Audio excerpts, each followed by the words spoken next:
silent reflection, or silent prayer.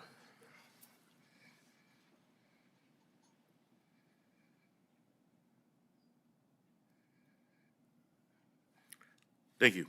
Supervisor Rickman, will you please lead us in the Pledge of Allegiance?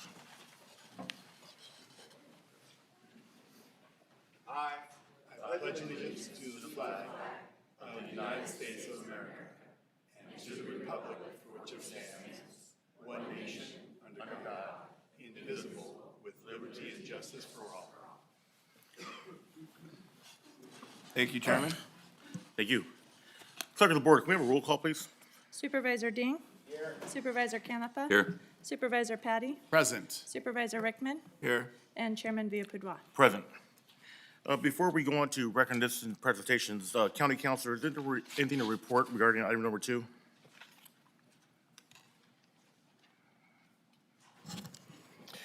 Yes, discussion item number 2, which is CAO to direct County Administrator's Office to facilitate negotiations between Montezuma Fire Protection District and the City of Stockton, is being pulled from the agenda.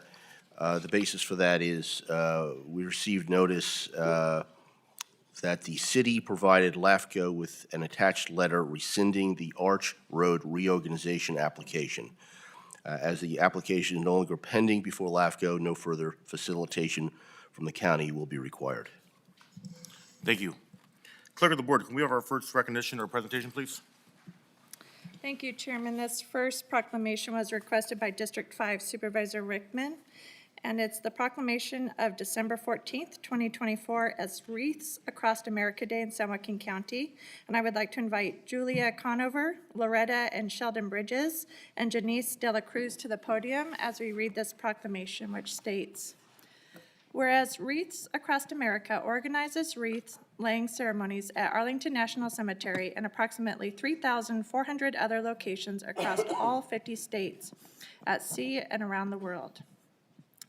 And whereas Wreaths Across America's mission is to remember the fallen, honor those who serve, and teach our youth the value of freedom. And whereas in homes across the United States and in San Joaquin County, there are empty seats symbolizing service members who made the ultimate sacrifice of their life to preserve our freedom, and their families could benefit from our expression of gratitude and appreciation.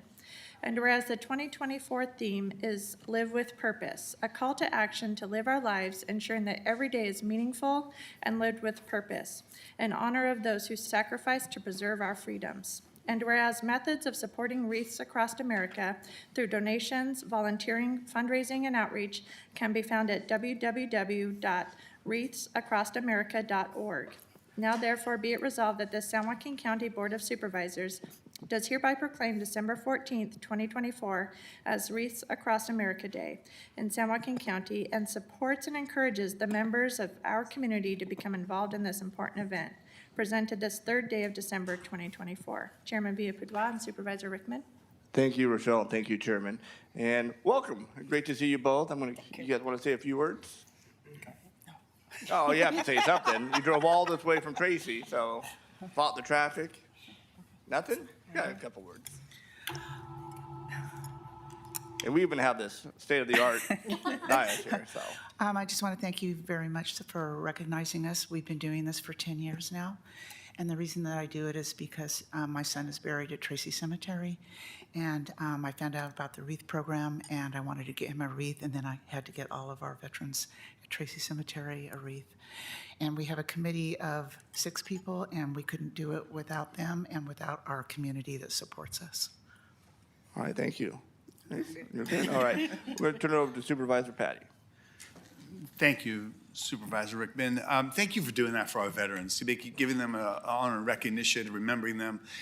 It's obviously very personal, but it's also dedication of love and respect. We really appreciate that. It's homegrown and from the heart for our local veterans, and really it's a good reflection on our county and your tribute. We appreciate that. Thank you. Thank you, Supervisor Patty. Vice Chair. I love it. Live with purpose. I think all of us get so busy in our daily lives that we forget to honor those that have fallen before us, because we always say freedom isn't free, and obviously those sacrifices need to be rewarded. So thank you for what you guys do. Even though it's in Tracy, good job. Thank you for bringing this forward, Supervisor Rickman. 5th District, best district. Supervisor Ding. Yeah, thank you for your service and thank you for sharing the memory of your son. Extremely important. My condolences. Thank you, Supervisor Ding. Before I turn it over to our chairman, I want to say a few words. First of all, thank you for being here, and also thank you for everything that you do for the Wreaths Across America for veterans as a Gold Star parent. And we miss Scott, your husband. Please tell him hi for us. But the amount of work that goes into what's coming up here shortly this month, and what it means for not just the community of Tracy, but for the region in general. Those of you that are from Tracy or have an opportunity, what's the date on that? December 14th, December 14th, at what time? 10 a.m. At 10 a.m. at Tracy Cemetery. The great thing about our community is every year it gets larger and larger and larger. How many wreaths are we going to have this year? 2,438. And that's for every, there's a little Arlington, those are veterans in the entire city of Tracy, of their Tracy Cemetery. Everybody gets a wreath. So, and like I said, every year it gets bigger and bigger and bigger. And one of the great things about that is that for the newer generation, though they're growing up in their community, they get to know what the respect that is earned and required for our veterans. So thank you again for all the work that you do, and God bless you and your family and all the veterans here in San Joaquin County. So I'm going to turn it over to our chairman. I just want to thank you also. Our veterans are very important to all of us, and by you honoring them means a lot to all of us. So thank you for doing that and coming today, and thank you, Supervisor Rickman, for bringing this. Would you guys like to come down and take a photo with us?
I don't need any rumors in San Joaquin County.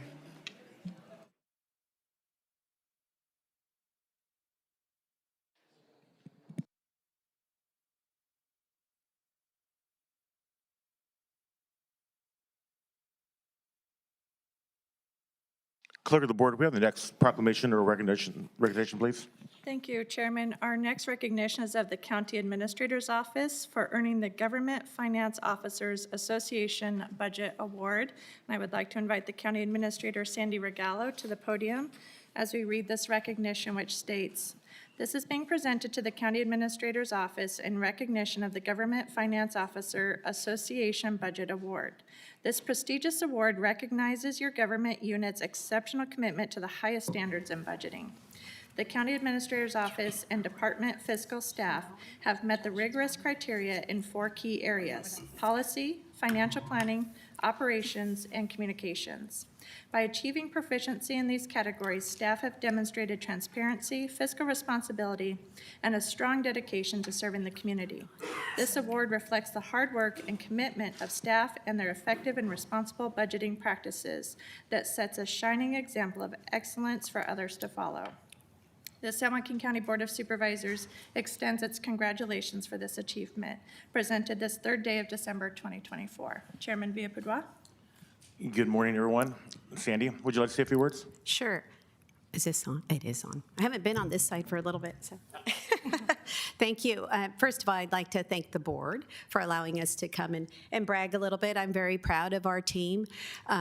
So this, I just wanted, before I hand it over to Brenda, so under Brenda's leadership as chief last year, this will be the first year, and from what we have, we understand, and we checked with GFOA, this is the first time that this county has even applied for this award. It's a hard award to get. We have to meet a lot of standards, and so along with the 4 major criteria, the major categories that Rochelle spoke about, there's 14 other criteria that we have to meet at proficient.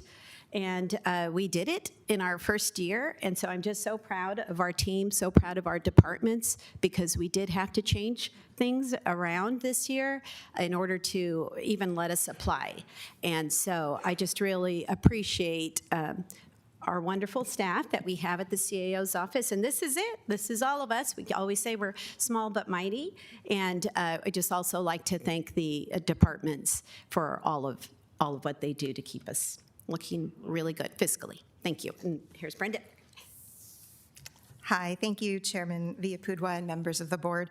This award is a testament to county fiscal staff, particularly the team in our office who worked so hard on this year's budget. We not only implemented 2 new budget systems, but added new content to our budget book to achieve this distinguished budget award for the first time. I am truly grateful to work with this team of talented and hardworking individuals. Thank you. Anyone else like to speak? I guess not. Well, first of all, congratulations. And I can tell you right now that you guys are a fabulous team to work with. I'm going to miss you guys. You guys, after the last 8 years, it's been amazing. Sandy, you're the leader of this team. Great job. And I look around, everybody's been very helpful in our tenure as supervisors. Supervisor Dean, would you like to comment? Absolutely. Congratulations. Team, thank you. Whose ever idea was to apply for this, thank you for your leadership. I knew it was probably a Brenda. How come there's 3 guys still you haven't weeded out, by the way? But Brenda, the thought of your team to apply for this reward, because they're always in the background and they never get recognition, and they do a lot of the hard work, and so I think very highly of your efforts to do this for them, and I want to thank you for that. Thank you. Supervisor Patty.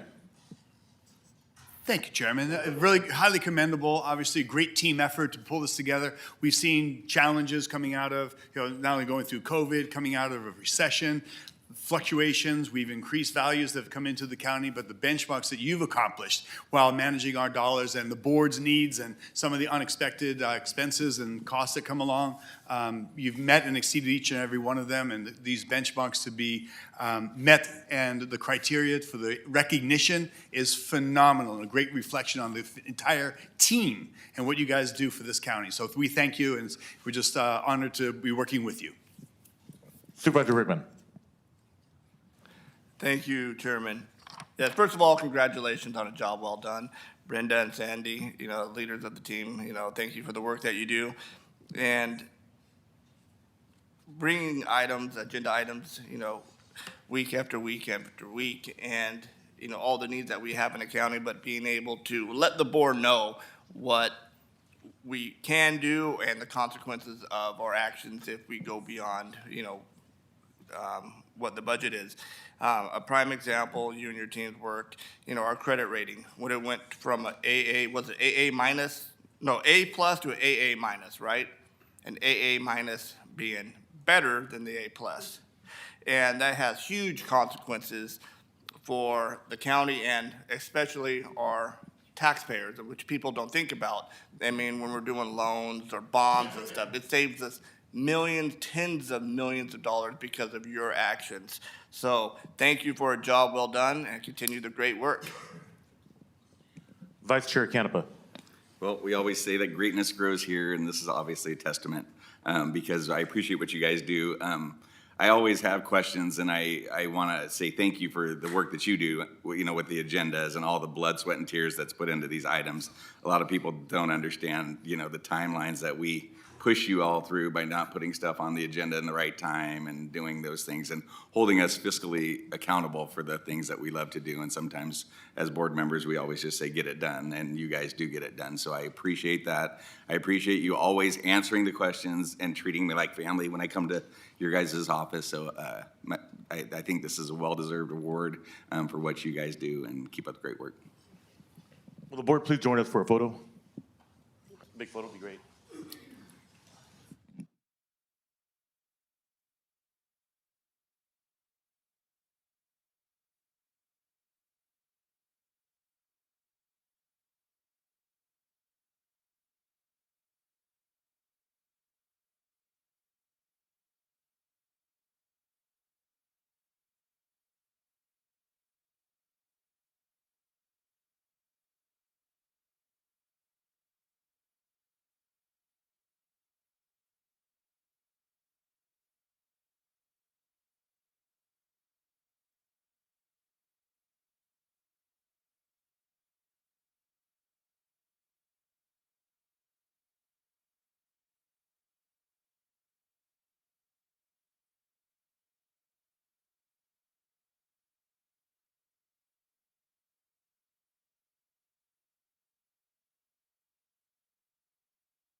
Thank you, Chairman. Our next recognition is of the Executive Director, J.D. Hightower, recipient of the Cal LAFCO Outstanding LAFCO Professional of the Year Award. And I would like to invite Executive Director Hightower to the podium for this recognition, which reads, "This is being presented to Mr. J.D. Hightower, LAFCO Executive Director, in recognition of your selection as the recipient of the Outstanding Local Agency Formation Commission Professional Award for 2024. It is a remarkable achievement, highlighting your outstanding contributions and dedication over the past year. This award honors not only your exemplary leadership and commitment, but also your efforts to elevate San Joaquin County through impactful initiatives. Your work on the incorporation of California's newest city, Mountain House, and your innovative collaboration with the University of the Pacific to provide accessible socioeconomic data have set new standards of excellence. The San Joaquin County Board of Supervisors extends its congratulations for this achievement, presented this third day of December 2024. Chairman Villapudua. Good morning, JD. How are you today? Good morning. Before we say what a great guy you are, can you tell us, give us a little speech? Yeah, sure. Just wanted to start off, it's football season, and wanted to, a quote from Bear Bryant. It's not the will to win that matters. Everyone has that. It's the will to prepare to win that matters. And what this board did 30 years ago, setting forth the Mountain House specific plan and implementing that plan and following the plan led to the success that Mountain House is, and their vote to 9-1 to incorporate was all reflection of the will to win. The matters the most is the preparation of the plan and following that plan. And the Board of Supervisors did that. You guys all on day-to-day decisions made that decision that we're following the plan for incorporation of Mountain House. And that's really a testament to all the work that you guys do on a daily basis.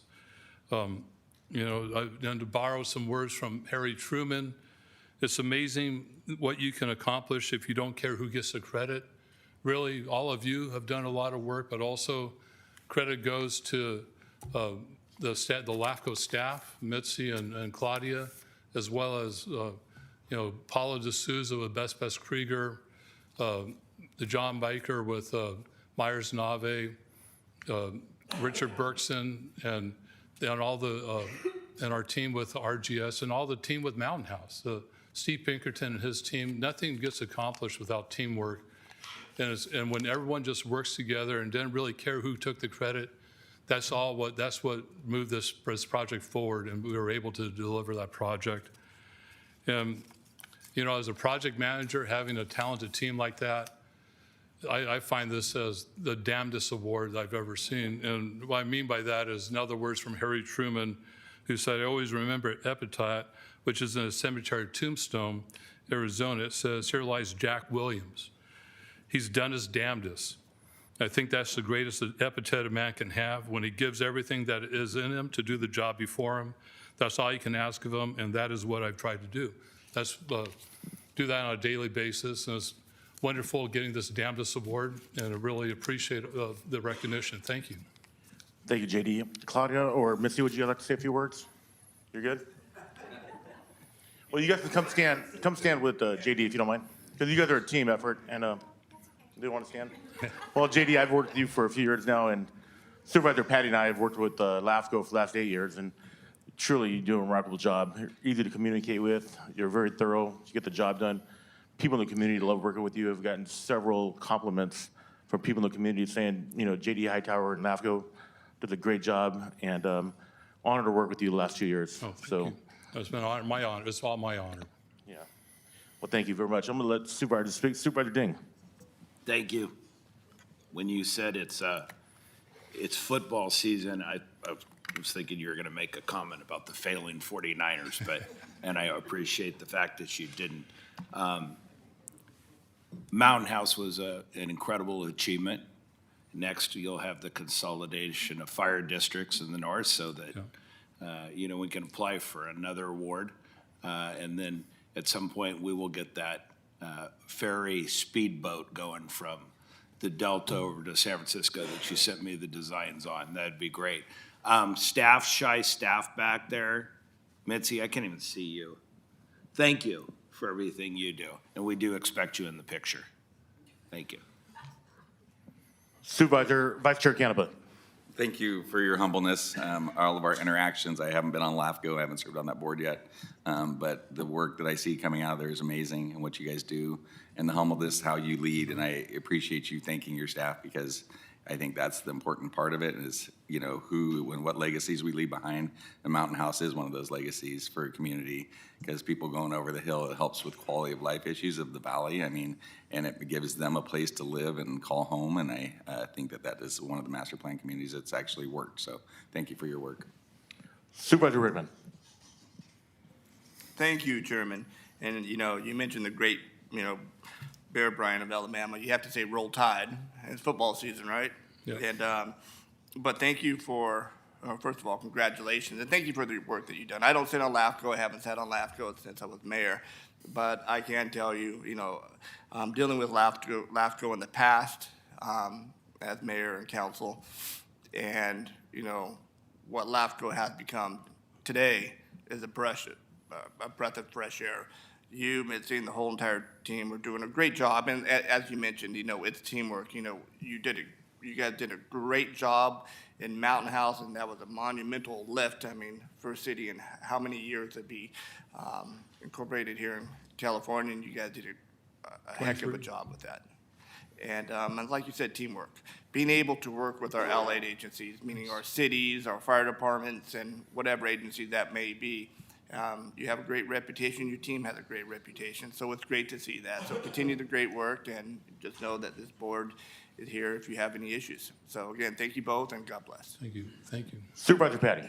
Thank you, Chairman. JD, it really gives me an honor to sit here, and so we can give you a little recognition. I was part of the hiring team that brought you on board to LAFCO. I've been on, I guess, about a half dozen years at least on LAFCO, and two words in the recognition that just jumped out right away was elevate and excellence.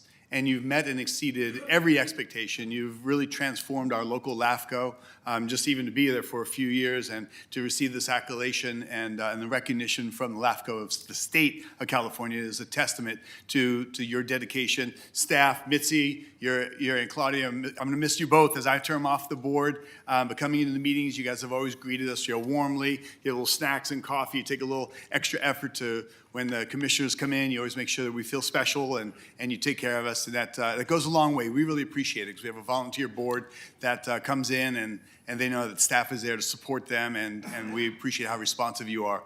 But that team and what you've done here in our county, it really is a new benchmark.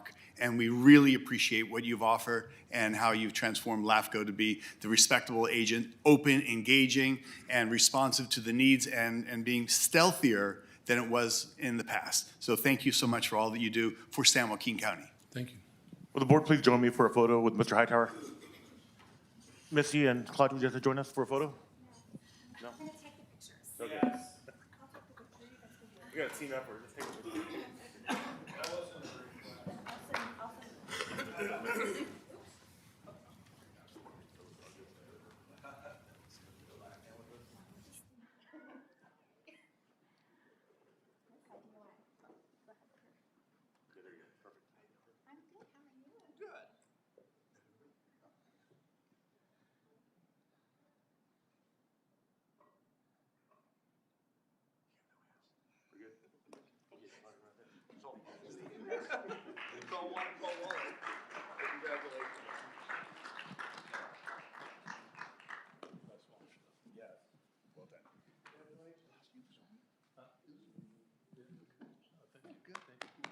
Hey, JD, Tom.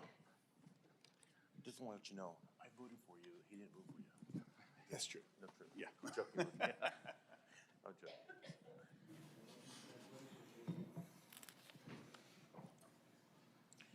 Clerk of the board, if we have the next recognition, please. Thank you, Chairman. Our next recognition is of Kamaljit Singh, owner of Mountain Mike's Pizza franchise, and I would like to invite them to the podium as I read this recognition, which states, "This is being presented to Kamaljit Singh in recognition of your exceptional contributions to the community. Your selfless dedication, unwavering efforts, and genuine willingness to always give and help others embody the highest ideals of service, making our community a stronger and better place to live. As the proud owner of the Country Club and Eastland Plaza Mountain Mike's Pizza locations, your generosity and commitment to both business and the community have left a lasting impact on us all. Thank you for being an inspiration and a true pillar of our community. The San Joaquin County Board of Supervisors extends its congratulations, presented this third day of December 2024. Chairman Villalpudua. Thank you, Rochelle. Mr. Kamaljit, how you doing, sir? Very good, sir. Before we say some few words about you, would you like to speak? Thank you so much, Board of Supervisor. And also City of Stockton, always support us. To my both location, Mountain Mike's Wilson Way and Country Club, and Maharajani Cuisine, and really appreciate that, everyone, Absolutely. We have a representative from the DA's office, Mr. Don Vaughn. Would you like to say a few words? Yes. Thank you, Chair, Board, for allowing me to speak. I'm Donald Vaughn, Chief of Special Operations with the District Attorney's Office, and I'm here on behalf of District Attorney Ron Freitas, who could not be here. He's actually at a conference with local, state, and federal officials. A conference is focusing on combating the fentanyl opioid crisis and hoping to share that model that this board and the DA's office has created in this county. He sends his regards and wishes he could be here, and he sent me to honor you and to speak for you.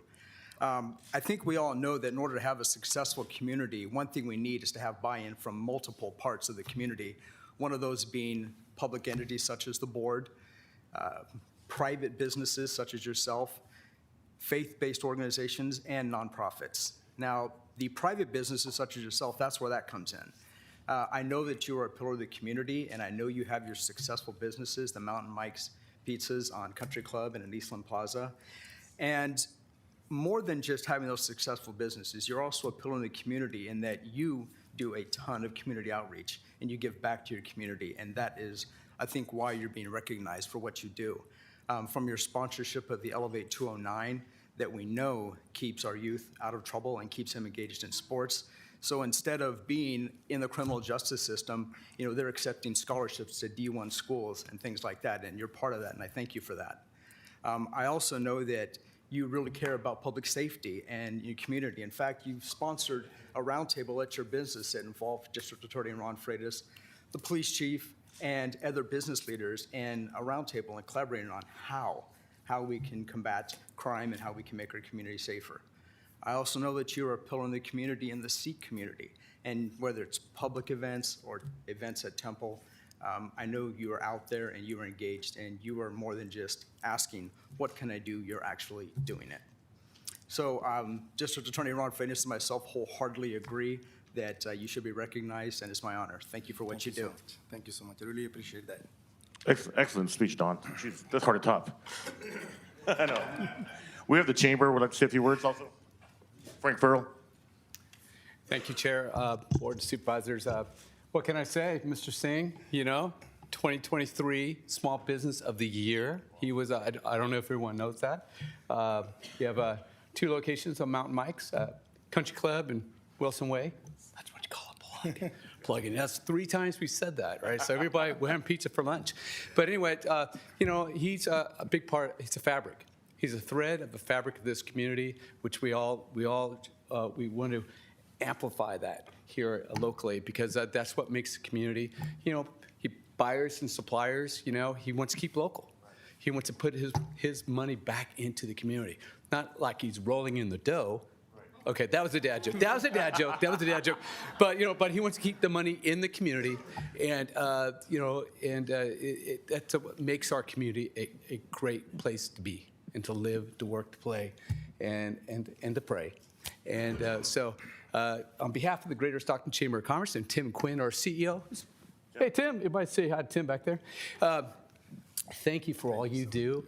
We look forward to working with you in the future and all your endeavors and whatever we can do at the chamber. Just like I know the Board of Supervisors they're enthralled with keeping it local and making our county thrive, not just survive.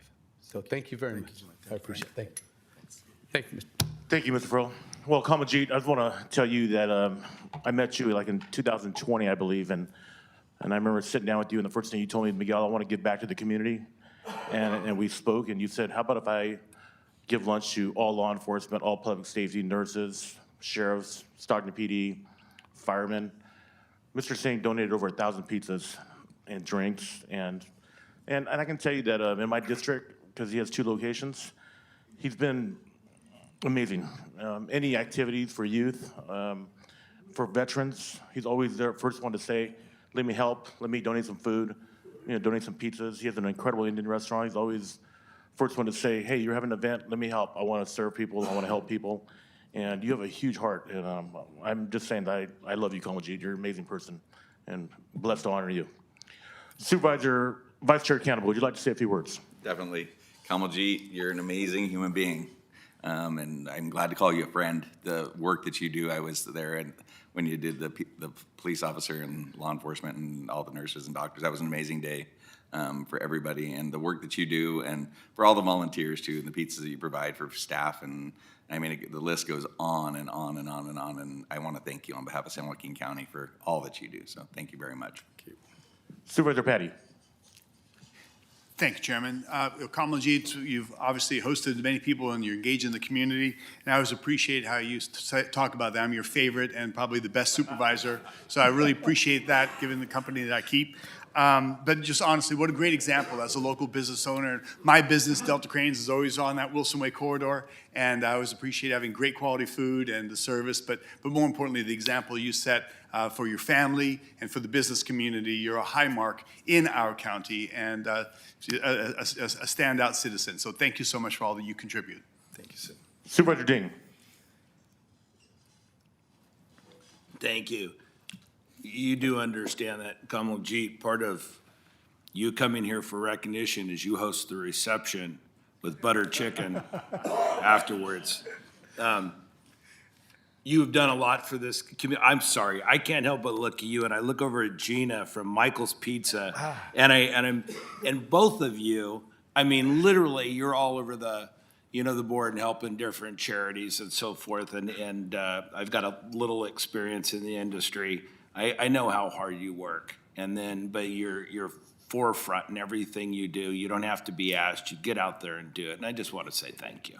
Thank you. Supervisor Rickman, I'm sorry.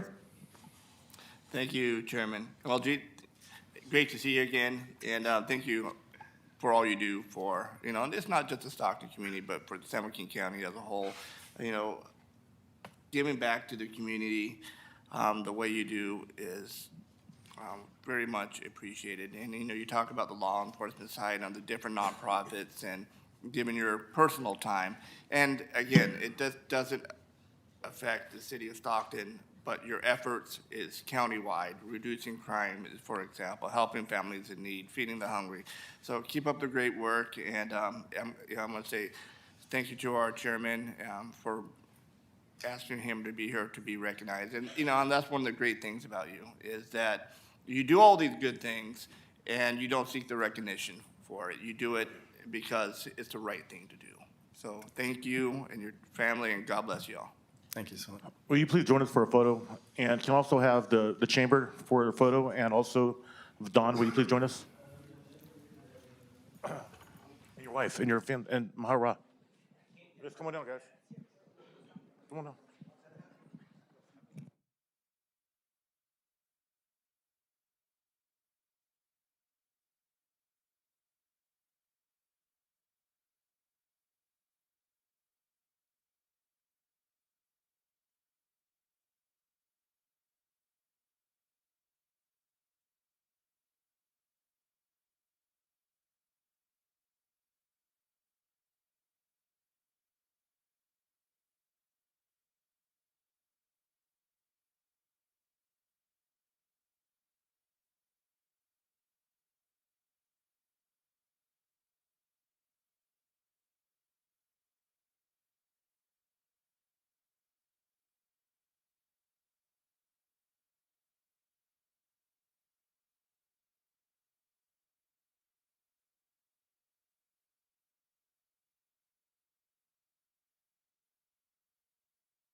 Clerk of the board, can we have the next commendation, please?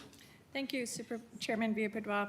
Next is the commendation of Collins Schuler for academic and athletic achievements, which was requested by Supervisor Patty of the 3rd District. And I would like to invite Mr. Schuler to the podium as we read this commendation, which states, whereas Collins Schuler, a 17-year-old senior at Sierra High School, has demonstrated exceptional dedication to both academics and athletics, maintaining a 4.25 GPA while actively participating in 3 varsity sports. And whereas Collins began playing water polo as a junior and quickly embraced the sport, mastering the set position during his senior season and achieving the highest national ranking in goals, scored with 226 goals and 288 points. And whereas Collins' achievements in both academics and athletics reflect the qualities of discipline, determination, and leadership, making him an exemplary representative of Sierra High School and the Manteca community. And whereas Collins will continue his academic and athletic journey at the University of Alabama in 2025, bringing his talents and commitment to excellence to a new community. Now therefore be it resolved that the San Joaquin County Board of Supervisors recognizes and honors Collins Schuler for his remarkable achievements, extends congratulations on his national water polo rankings, and expresses their pride in his representation of Sierra High School and the Manteca community. Presented this 3rd day of December 2024. Chairman Villapadua and Supervisor Patty. Thank you, Madam Clerk. Colin, if you'd like to invite you to say a couple words, please. Yeah, of course. First off, I'd like to thank God. None of it would be possible without him. My parents, of course, they've always embedded that student athlete, student comes first.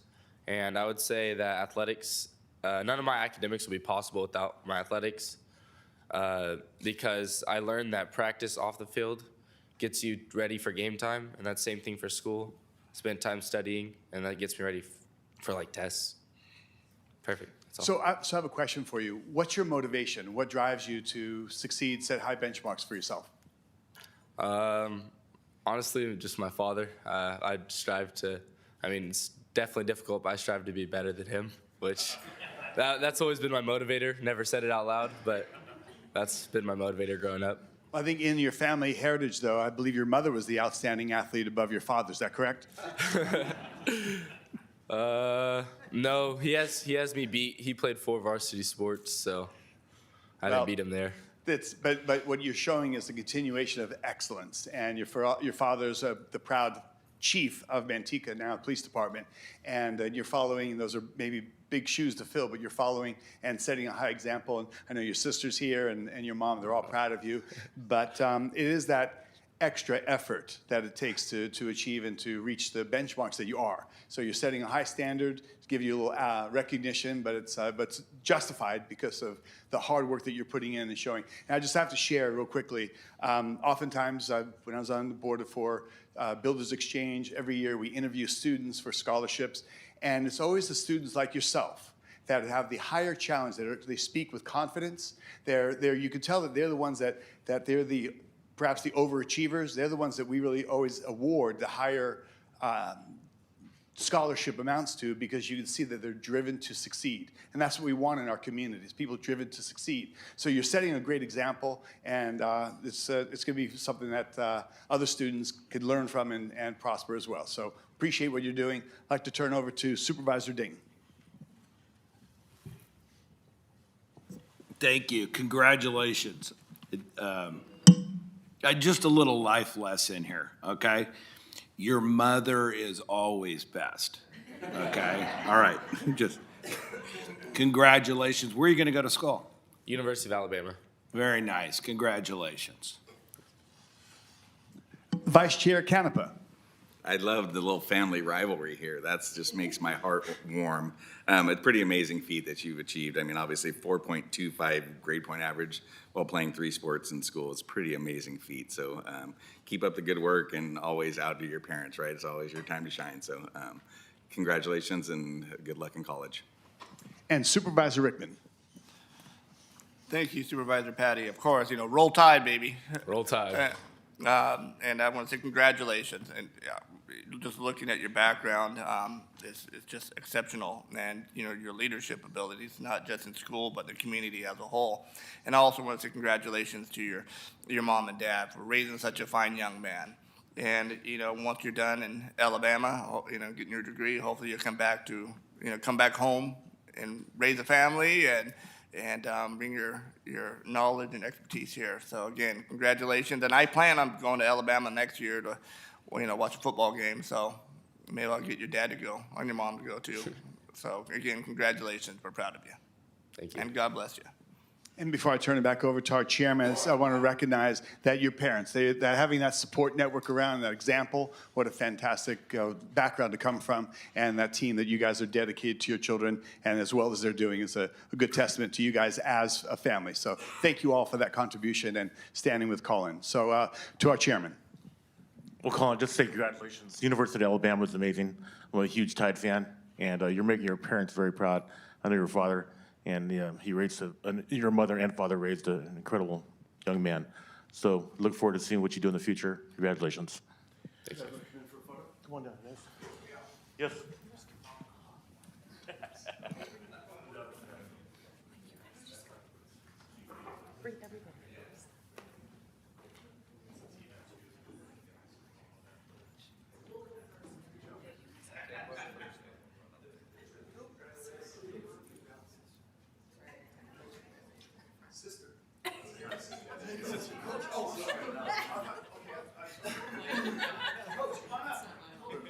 Wait, you guys take one first. I'll hop in there.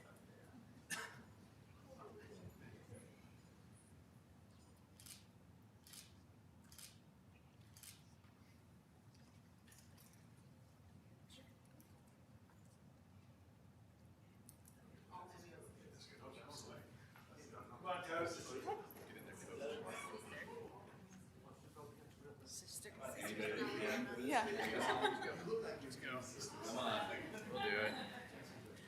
We'll get in there.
Okay.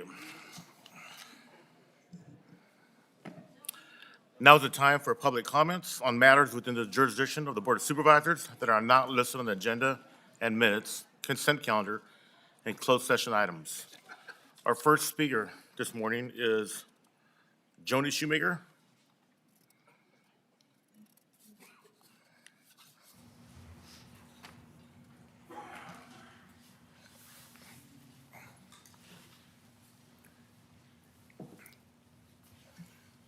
Good morning, Board. It's been a while since I've been here, but I just want to we need more transparency in our elections. That's all there is really to it. I believe Olivia did an excellent job. She did amazing tours, but in the multiple times that I went to observe in the elections, there were a couple issues that really stood out, and one being that there was a discovery of ballots at the polls that were put into provisional envelopes instead of being scanned, and the voter had signed the poll pad. What in the world? Is anybody vetting the poll workers, for one? And actually, I mean, apparently it was simple training. They should have been able to do that properly. Another one was that multiple employees were on their cell phones during the 1% count. Why? And was there any action done about that? That was brought up to Olivia as well. It really, in my mind, compromised the count, and I don't think it was fair, but just left a lot of suspicion in that process. Another observation, being outside of the ROV office, was the count. The count, as people were seeing the drops of the count, they were very consistent with in the numbers, which is really odd. And how does that happen? That there was a consistent number of difference between the votes. Anyway, was the machine, was it certified? I'd really like to know if we actually got the machine certified before the general election, and whether it was working properly. I, along with about 35 others, were ballot curing for weeks up until Sunday, the 1st. I was appalled to find out the Wednesday before Thanksgiving that there was still 3,500 ballots still uncured. Many voters, as we were talking with them, stated that they weren't notified even that there was an issue with their signature. Just many loopholes and glitches in the process, and I really want to say I don't believe I'm an election denier. I just want to know that there's fair elections. And on the record, I believe my husband won state senate in San Joaquin County. Thank you. Our next speaker is Holly Moore.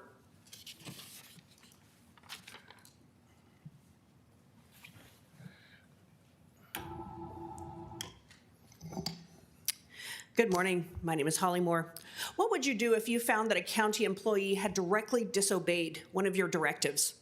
What if they went further and implemented an entire system that undermined your directives without notifying you? What would you do? That is exactly what happened with our election system. You voted for San Joaquin County to remain a traditional precinct-based county because that's what we, the citizens, wanted, and we appreciate that. But without your permission, Ms. Hale implemented the opposite system, the Voters' Choice Act, the VCA, where people can vote anywhere in the county in any precinct rather than just at their home precinct. You weren't told this, were you? How do you feel? Do you like being undermined? Do you like having your votes mean nothing? Because I don't. Did Ms. Hale fail to tell you that print-on-demand machines meant vote anywhere? Did Ms. Hale explain to you when she bought the print-on-demand ballot machines that she would essentially be implementing the VCA without your approval? This is why we fought so hard to keep these machines out of the county. And for all intents and purposes, we are a VCA county now, except we don't start voting 10 days before the election in voting centers. But it's just one little step until the VCA is fully in place, going against what you wanted. So an unelected clerk nullified your voices. She defied you by implementing a system you specifically said you did not want, and that's criminal. What are you going to do about it? And now 4 voters have been disenfranchised as a result of voting on the wrong ballots. Those are just the ones we know about. You need to call the DOJ to come back and have them investigate the registrar of voters for voter suppression. We need to get rid of the print-on-demand machines and return us to a precinct-based county like you said. And have the machines helped us count the ballots any faster or more accurately, like we were promised? No, absolutely not. Today's the deadline, and it's still not done. It's slower and less accurate now than ever before after spending millions of dollars. Where is Doji? We need Doji here. At a minimum, HR needs to do some firing and then hire a registrar of voters who has the same values as you and as us. We can't have someone in that position who we can't trust. We have a rogue, unelected elections clerk. This cannot continue. That's why the county flowchart needs to have the ROV under you 5 supervisors rather than under the county administrator, and no offense to you, for greater oversight and public accountability. We need change, and a lot of it starting now. There's plenty of time until the next election to implement what we want. Thank you. Thank you. Our next speaker is Jody Graham.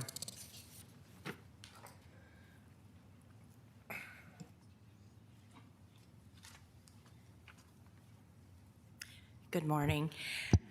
I hate to be the bearer of bad news, but you've been bamboozled, hoodwinked, tricked, and deceived. In October of 2023, this board rejected the Voters' Choice Act, VCA, as San Joaquin County's voting system. You chose to keep our county as a precinct model voting center. Sometime in 2024, this board also approved the purchase of new machinery at the ROV office. You were not told that this machinery purchase was the back door to the county into the very voting model that you had rejected. But it did. It enabled the ROV to print on-demand ballots at all polling locations.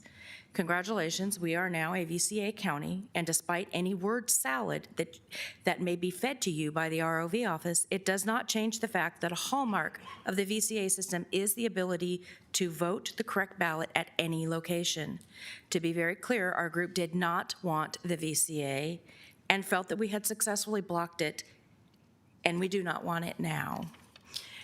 This deceit cannot be overlooked or shoved under the carpet. This board voted it down, and we should not be a ballot-on-demand county. Thank you. Please fix this. Thank you. Our next speaker is Molly Watkins.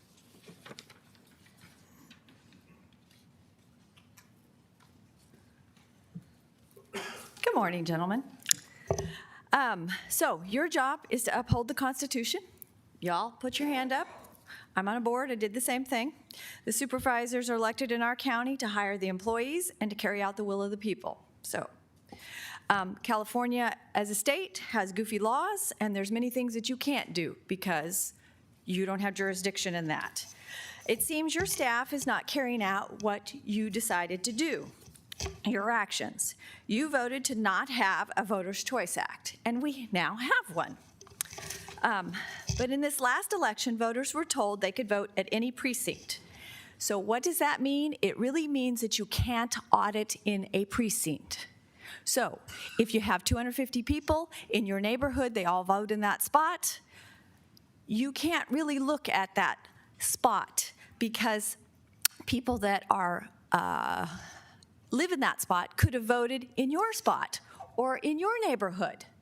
And those ballots will not be put in that box. So when you go back to count those in the precinct, they're not in that box. They're in somebody else's box because that's not where they voted. So how do you audit that? You can audit how many ballots that the candidate got, but you can't audit what happened in an area. And that's where some of our problem is. The provisional votes work the same way. If you registered to vote, you got there and they said there's something wrong, you have to vote provisional, okay, in that precinct, good. They pre-printed those ballots so that if you went in Linden, where I live, and you came to Linden to vote and they said you needed a provisional, you only go to vote on the things that Linden people got to vote on. The fire district, the school board, whatever was unique to my precinct.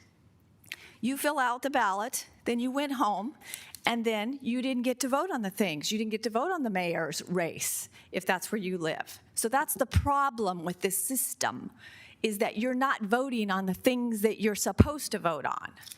And the office here said, oh, well, I guess it's not important. And again, that wasn't your will, and it wasn't our will when we came and discussed it with you, and we all agreed that we didn't want this. So we need to fix this. Thank you. Thank you. Our next speaker is Carla Haney.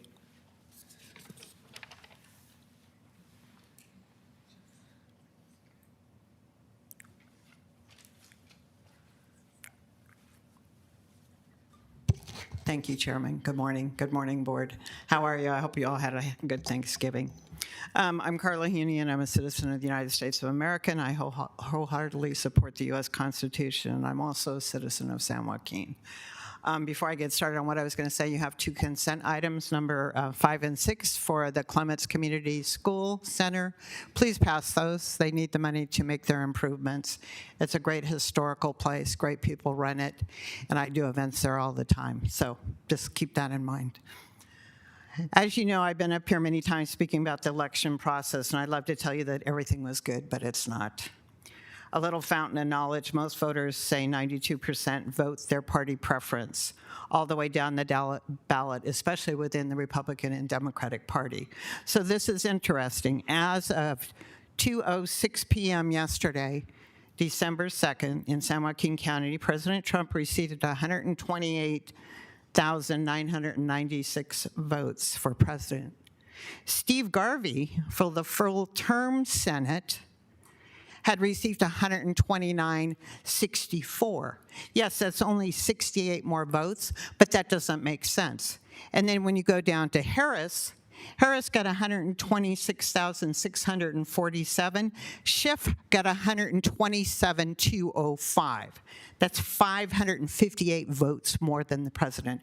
That does not make sense. That does not what the norm does. So are we special, or is something going on here? On the nation's odds, that does not happen.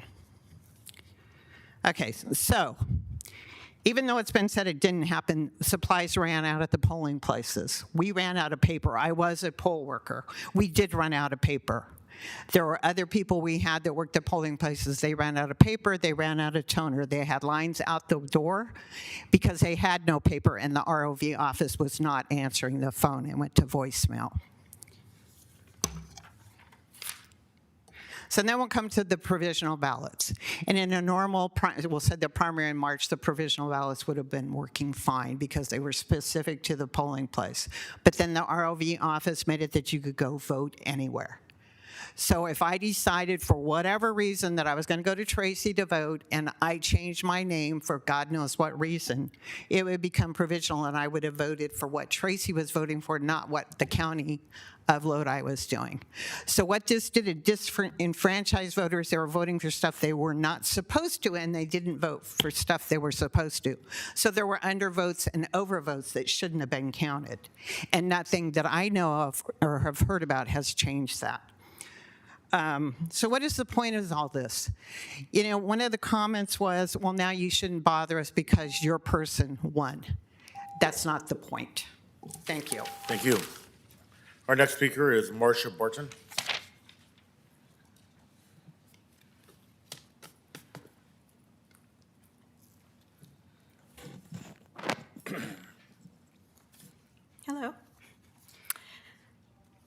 When citizens voted in person, there was zero need to cure ballots. Now that California has sent mail-in ballots to every registered voter, even multiple ballots for some unknown reason to some individuals, now hundreds of thousands of ballots need to be cured. Currently, the Secretary of State records 96,530 ballots statewide are left to be cured. On November 19th, San Joaquin County had 6,000 uncured ballots.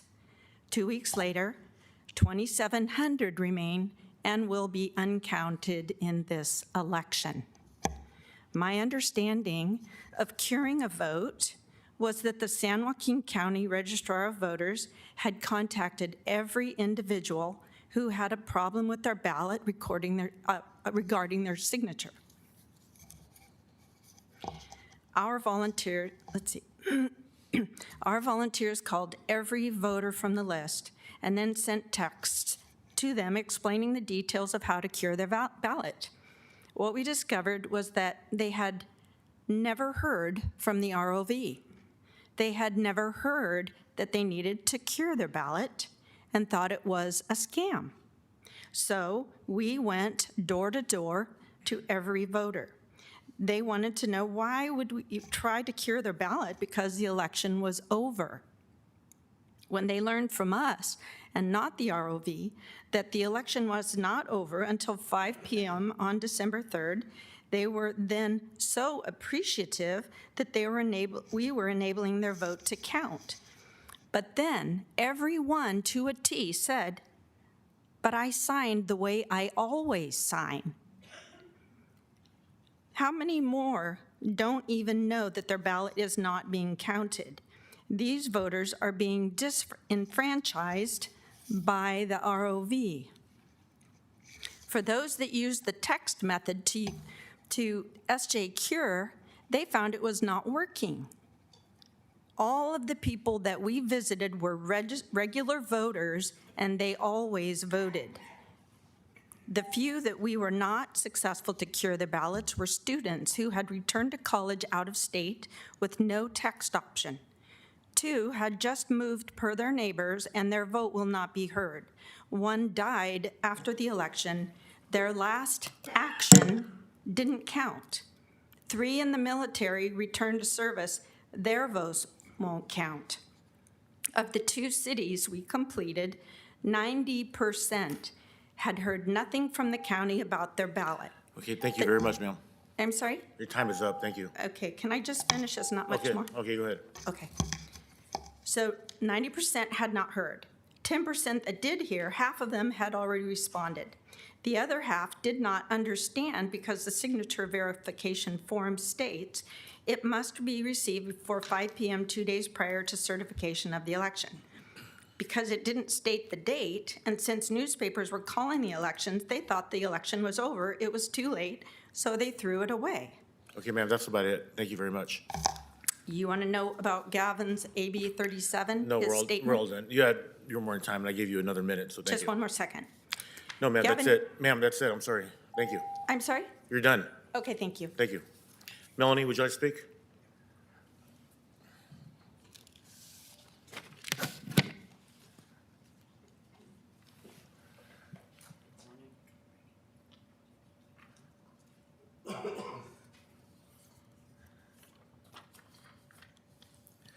Good morning, Chairman Villaputa, Board of Supervisors, and members of the board. My name is Melanie Knott, and I'm a concerned citizen of San Joaquin County.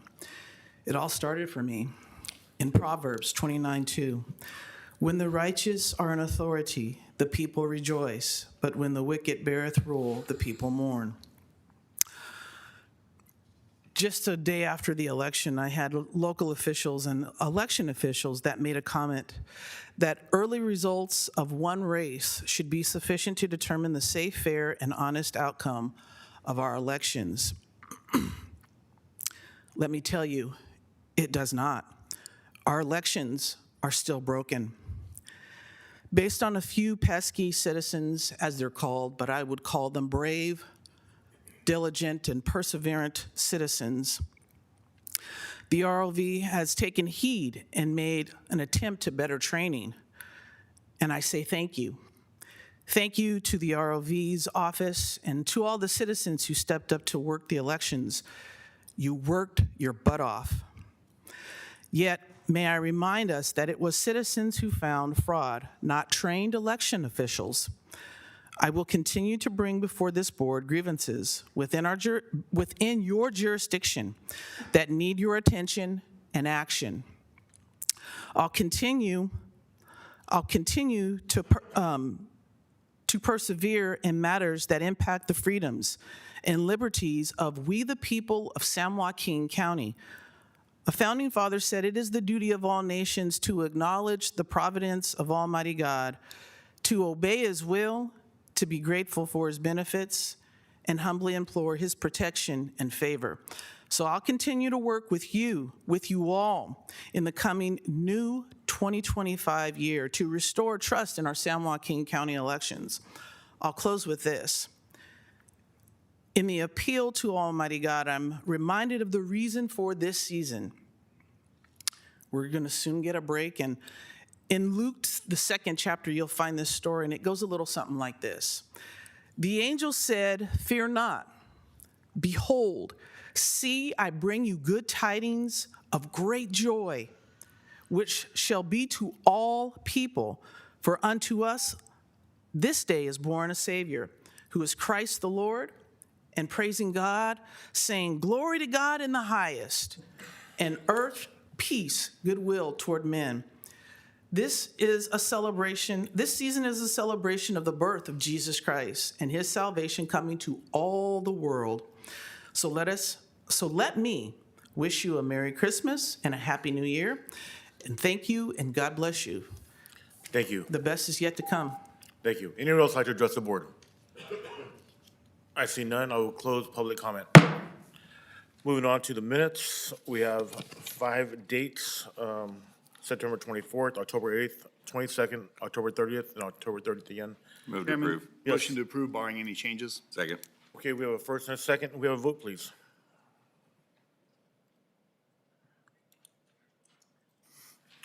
And the item passes 5-0. Moving on to the consent calendar, starting from my right, Supervisor Ding, would you like any item pulled? Please, number 2. Number 2 for Supervisor Ding. Supervisor Canepa. Number 10, please. Number 10 for Supervisor Canepa. Supervisor Patty. I'm good, Chairman. Okay. Supervisor Rickman. I'm sorry, Chairman, I was taking it back from Supervisor Patty's comment. Number 7, please. Okay, we'll start with item number 2. The Board of Supervisors approved the appointment of Rafael Hernandez, Ellen Brown, Shauna Guzman to 3 positions on the various boards. Supervisor Ding. Thank you. I just want to highlight and thank those that volunteer for many of our boards and commissions. And I specifically this morning want to thank Shauna Guzman from our Thornton Municipal Advisory Council for her service. Thank you. Thank you. Moving on to item number 7, Board of Supervisors, District 5, approve the use of $9,250 from Supervisor District 5 funds for the We Are Ripon Operation Resilience Exercise. Supervisor Rickman. Thank you, Chairman, and with the Chairman's permission, we have Vince Hobbs here from a representative, but we are Ripon. Okay. I'd like to say, give him a chance to say a few words. Welcome. Thank you. Good morning.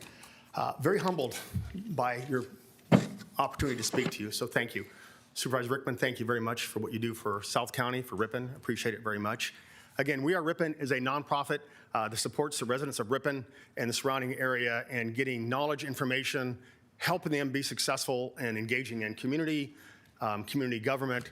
And with that, they've partnered with a group that was formed last year called the Ripon Community Collaborative Training Group. That consists of the City of Ripon, Ripon Unified School District, Ripon Police Department, Ripon Christian Schools, and the Ripon Consolidated Fire Protection District. And that's one of the first groups that I know of in California that all 5 of those groups, including private, have gotten together to share training. specifically emergency management training, disaster response. Small jurisdictions, we have to share resources, right? We just don't have the staffing to do everything we want to do. And with that, Ripon has reached out to Supervisor Rickman, who's graciously offered to donate $9,200 to help support that effort. Majority of that money will be going to help us hire instructors for what we call the workshop session. So that day is a full-scale exercise and a session of workshops. We have about 450 participants. I cannot have 450 people participate in a full-scale exercise and everybody gets value. So with that, we're having a whole series of workshops for Ripon Unified School District staff, and Ripon's Christian staff are also invited. And those workshops will have crisis communication, lockdown procedures, threat assessment, and then we've also partnered with your county DA's department. They're providing us with 2 instructors to come down and talk about some of the drug issues and some of the trafficking that goes on with the youth in our county. So thank you very much. Appreciate the time. If you have any questions, do not hesitate to reach out. So thank you. Great. Any questions from anyone? I see none. I just want to say thank you, Mr. Hobbs, and for all you do for Ripon, and this is just one of the many hats that you wear. And hey, hopefully we never have to come to use this training, but if that need does arise, at least we'll be prepared and, of course, in saving lives. So thank you very much for what you do. Thank you, Chairman. Appreciate it. Thank you, Supervisor Rickman. Moving on to item number 10, HR, adoption of a memorandum of understanding for the San Joaquin County Sheriff's Deputy Sergeants Association Bargaining Unit for the period of December 3rd, 2024 to December 3rd, 2027, 36 months at a total 3-year cost at approximately $9,692,771. Supervisor Canepa. Thank you. I want to know if the sheriff wanted to come up or somebody from the sheriff's department. This is another one of those things that's important. Thank you, HR, for getting the deal done. I think it's important that we celebrate our employees, and this is obviously part of it. I know in the past, a lot of the unions and stuff haven't had contracts, and I think this is important. I think it's also important because we want great qualified people to promote. And I think this is a great step in the right direction. I don't know if we could speak to that. Obviously, I think it's a huge day because, we want folks to want to move up in the organization. And I think this contract addresses that. So if you guys could kind of speak to that, I'd appreciate it. Good morning, members of the board. Through the chair, Supervisor Canepa, we also would like to appreciate the board for their support.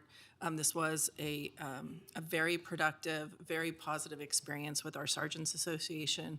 They came to the table prepared, had great conversations with the county team, and as a result, we were able to really craft a deal which I think addresses their recruitment retention needs and recognizes the really positive deal we also received with the Deputy Sergeants Association. So this kind of mirrors it in a lot of ways, but I think it does in other ways recognizes our sergeants, and I think was a very positive experience, and I appreciate your support in enabling to support the county team to get the deal done. Perfect. Good. Agree more. This has been amazing to see the transition that has happened over the years. And as I mentioned last time when I spoke about the DSA's contract and how it used to go, and we would go years without contracts. And now I think we're all realizing we've done everything we can as far as incentives to get the best people to come here, to be the best workers, to keep our businesses and our citizens safe, and to keep each other safe out on the street.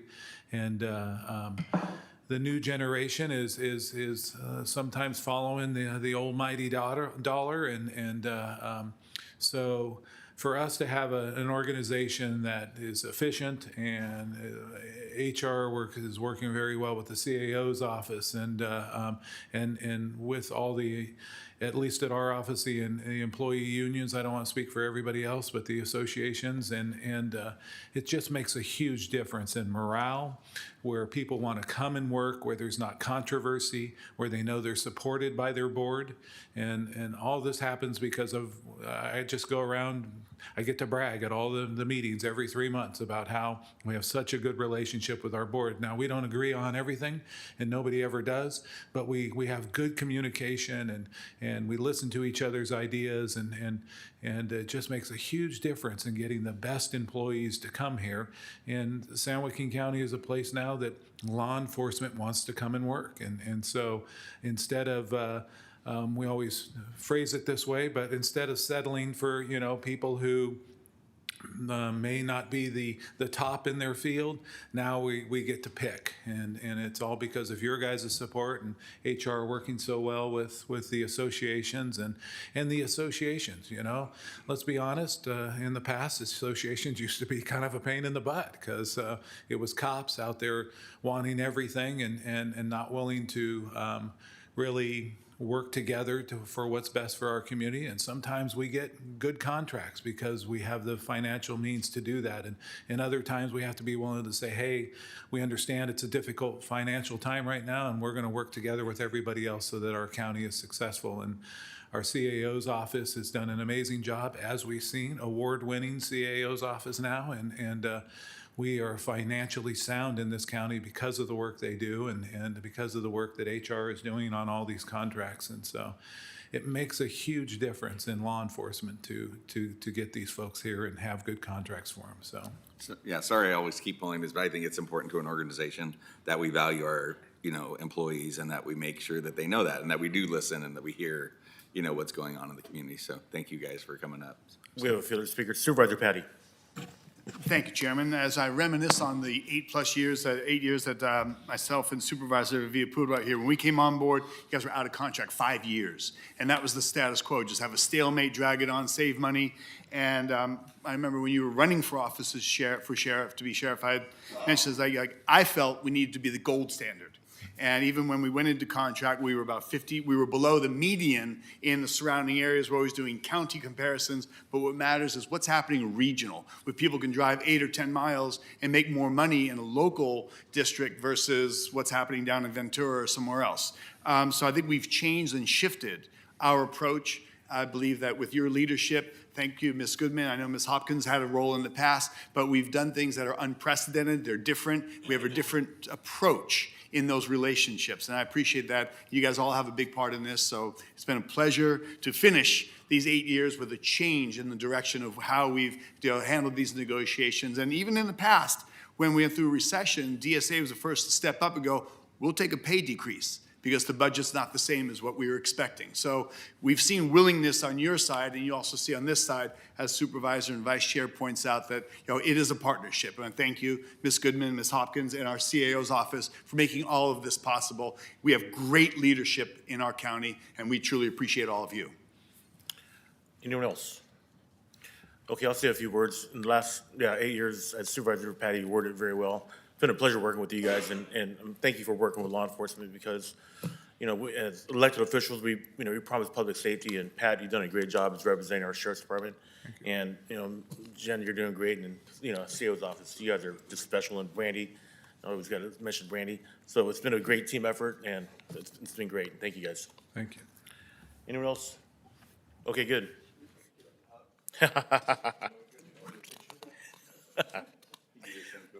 Okay. Anyone else for public? I think that's the consent calendar. Anyone like to make a motion to approve?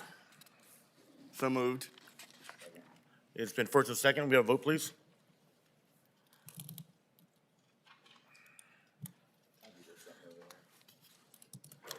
And the motion passes 5-0 for the consent calendar. And then moving on to, it is 10:20, moving on to discussion items. Item number 1, District 3, Board Discussion of the San Joaquin County District Attorney's Office salary. Supervisor Patty. Thank you, Chairman. I wanted to bring this back. We had several meetings ago, we had a brief discussion about looking at maybe establishing some parity, and we had some comparisons what other counties have done. And I think that it's in this final couple meetings we have, I think if we can discuss this and maybe bring back on December 10th, finalize any adjustment that the board may like to have. But what we are really looking at here is establishing a parity with 2 of our elected positions, the DA's office and our sheriff. While they're elected and their salary is set, it's up to the board to really find that parity. And as I mentioned, other counties, we see that where the county council salary is oftentimes the benchmark of where the other offices, the elected offices holders would meet. So I'm proposing, and I would like to hear from the board, that we establish a baseline that our the DA's office and the sheriff, their pay is to equal whatever the high mark is of the county council's office. So with that, Chairman, I'd like to open it up for discussion.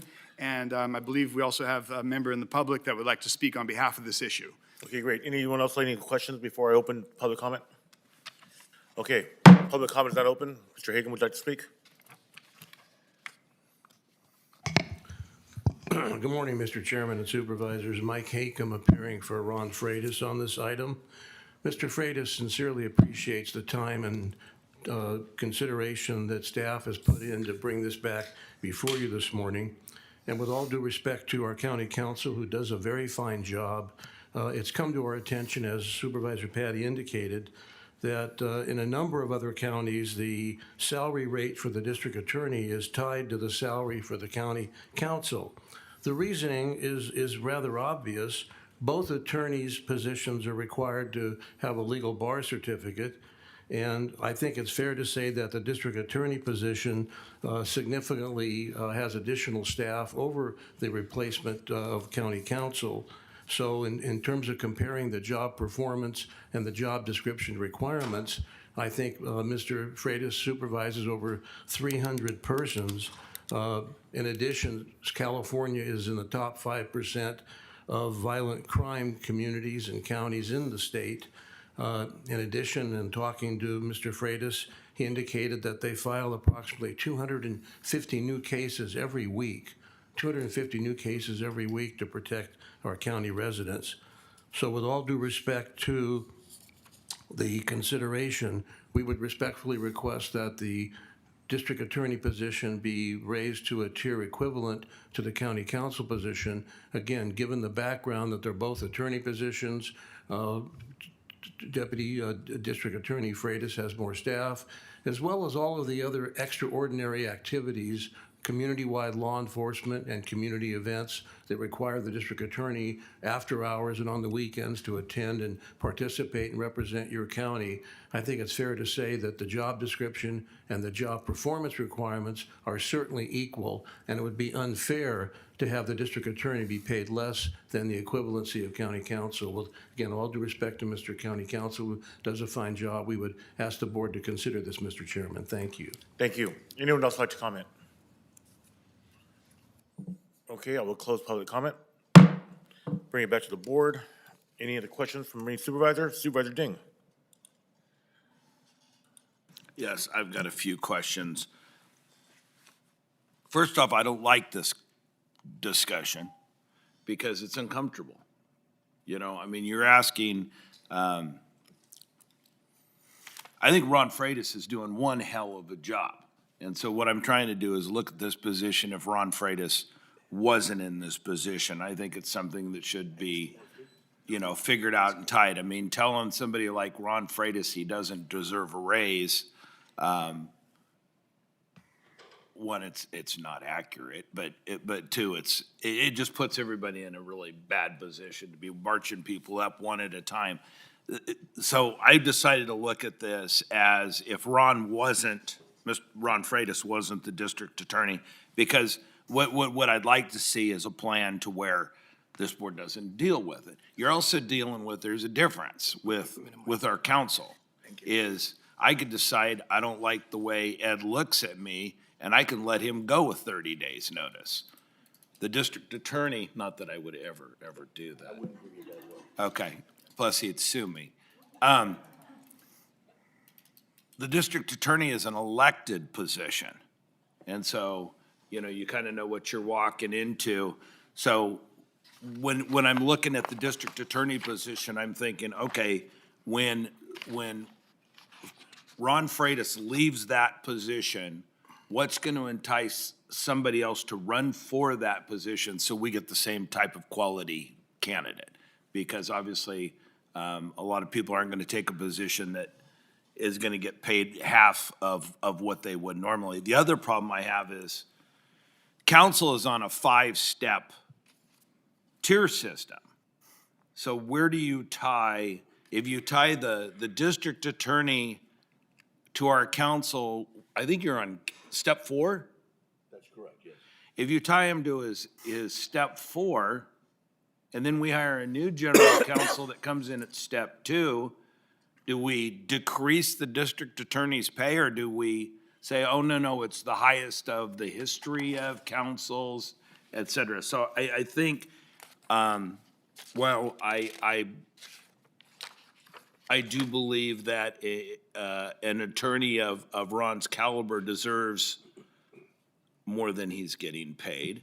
I think we got to be careful of the process we set up. And so I guess what I'm asking is remove Ron Freitas from the picture, who's doing an exceptional job, and let's just look at the position and how this works in the future. Chairman, if I could answer since I brought this forward. Okay, yeah, absolutely. Can we let Supervisor Campbell speak first, and then I'll let you follow up? I would like to Okay, go ahead. address those questions. Go ahead. Great question, Supervisor Ding, and very appropriate, because it is a quagmire if you have a step for county council, but not for an elected. What I do think, and as you mentioned, it's uncomfortable, just like we had to bring forward a discussion to this board about our salaries, and what I did by bringing it forward is I've removed us from the equation so that we are now tied to the judges' salaries, as many other counties have done, so that we no longer have to vote on our own salary increase and have these uncomfortable conversations. So you are exactly spot on, and that's the purpose. To me, this is a course correction. As far as, and whatever the legalities are, but I believe that if we have a tier system, whatever the high benchmark is for the pay salary, while Mr. County Councilman, Mr. Kiernan may be here for 6, 8, 10, 12, 15 years, whatever that benchmark, that high salary is, that's what the DA and the sheriff would reach. If we hire somebody at a tier 4, it doesn't mean anybody goes down. This is my idea or thought about it because it's a great question. I don't know if there's a legality to it, but I just think we establish whatever the high mark is, just like for ourselves. In the next year, if the judge's salary is adjusted in the state, we get an adjustment. We can decline it, but we can also receive that adjustment because it's out of our hands. We've tied it to that high-level benchmark at the state level. So this is, to me, a course correction and an opportunity for us to take it out of our hands and not have those uncomfortable. And this is not a Ron Freitas. This is a institutional adjustment. Okay, Supervisor Campbell. That's my concern, is if you get a district attorney that doesn't do all that work, you know what I mean? And do you put them at step 5? So, I mean, there's like the biweekly, thank you for whoever did this, by the way. It kind of narrows it down. So there's a biweekly change between step 1 and step 5. So that would be my question, is what step would you pick? Because it looks like there's probably $4,600 between the two steps difference between the 11,219 and the 13,637, and that's biweekly. So the range, if you do look at it, it is higher than the base salary of county council, which the base salary would be $291,696. So there's a little bit of wiggle room as far as, I mean, how do you choose what that is, and how do you choose step and column? And then if you do this for the district attorney, does it affect other folks that have the same kind of question? Because we can't just obviously look at the district attorney, because there's other electeds and, you know what I mean, other appointeds that come into effect. So that's my only concern. There's a few questions in there that if you did do something like this, and obviously the county council is at will, which makes his job just a little more risky than the district attorney. Obviously, the district attorney needs to get elected, so that's not easy either. So that's my concern, is right now he's between step 2 and 3. And then, you know, do you put him right at step 5? Why would you put him right at step 5 when, you know what I mean, the county council has to work their way up? Or if they have a lateral change from one county to another, years of service and things like that come into play. So that's my only question, and how you judge that would be the question. Okay, County Administrator Regallo, can we ask you a few questions here? As far as we approved this today, would it affect the sheriff? Would it affect yourself? Would it affect county council? Can you give us a breakdown? Sure. And I think Jennifer Goodman prepared this for you, and she could come up and answer some questions. Okay. But basically, to answer your question, yes. Okay. So right now, the sheriff and the DA are tied by ordinance. Okay. So whatever you give to the DA would have to be given To the to sheriff. the sheriff. Okay. And then mine is in my contract that I have to stay a certain spot above all the department heads with the exception of county council and the hospital CEO. So if you give the DA a raise, it would include the sheriff and my salary going up. Okay, great. Supervisor Rickman. Thank you, Chairman. And thank you, our CAO, for that information. Now, the thing I don't understand, and please explain it to me, in June, I believe, we tied the DA with our sheriff. So now we're asking to add an additional clause in there to tie him with our county council. Is that correct? So which is it? Is he gonna be tied in with our sheriff and our county council? Or is it just, are we gonna have to bring back, if we go this direction, are we gonna bring back to amend an ordinance that we just approved in June? So how does this work? I mean, I think it's very, very messy. Anybody? If I may, through the chair, sorry. Yes, please. It might be helpful if Jennifer does go through rather quickly with the slides that she presented, Well, I just because that want- might can answer you- the question. What about, can you answer that specific question that I just asked? Through the chair, I can, it depends on what the board decides to do, but if the board were to decide to tie the district attorney's salary to that of the county council at step 5, which is what I think I heard the proposal was, I think the way you would do that is you would amend, it wasn't actually an ordinance, it was a resolution. You would amend the resolution which does that. And you could presumably also amend the resolution so that the sheriff's position were also tied to that of the county councils. So it would be amending a resolution or doing a new resolution. All right, so, Through the chair, if I may. Yes. In June of this year, the resolution was amended to create ties between specific elected officials, in this case, the DA, and the compensation for the sheriff.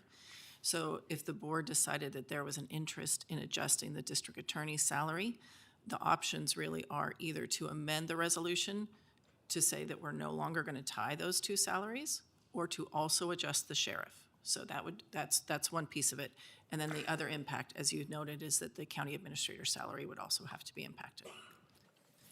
okay, and this is the problem with these Me Too clauses or Me Too resolutions and stuff like that, is, you want to give one person a raise, you got to give everybody a raise. Not that people don't deserve it. I mean, I would like to see, hey, our sheriff has done a hell of a job, and if his salary is too low, then we adjust it accordingly with the board. Same thing with the district attorney. Mr. Freitas, as Supervisor Ding, he's done a hell of a job. I mean, that guy's everywhere, and 250 cases a week, and I can't say enough good things about him also.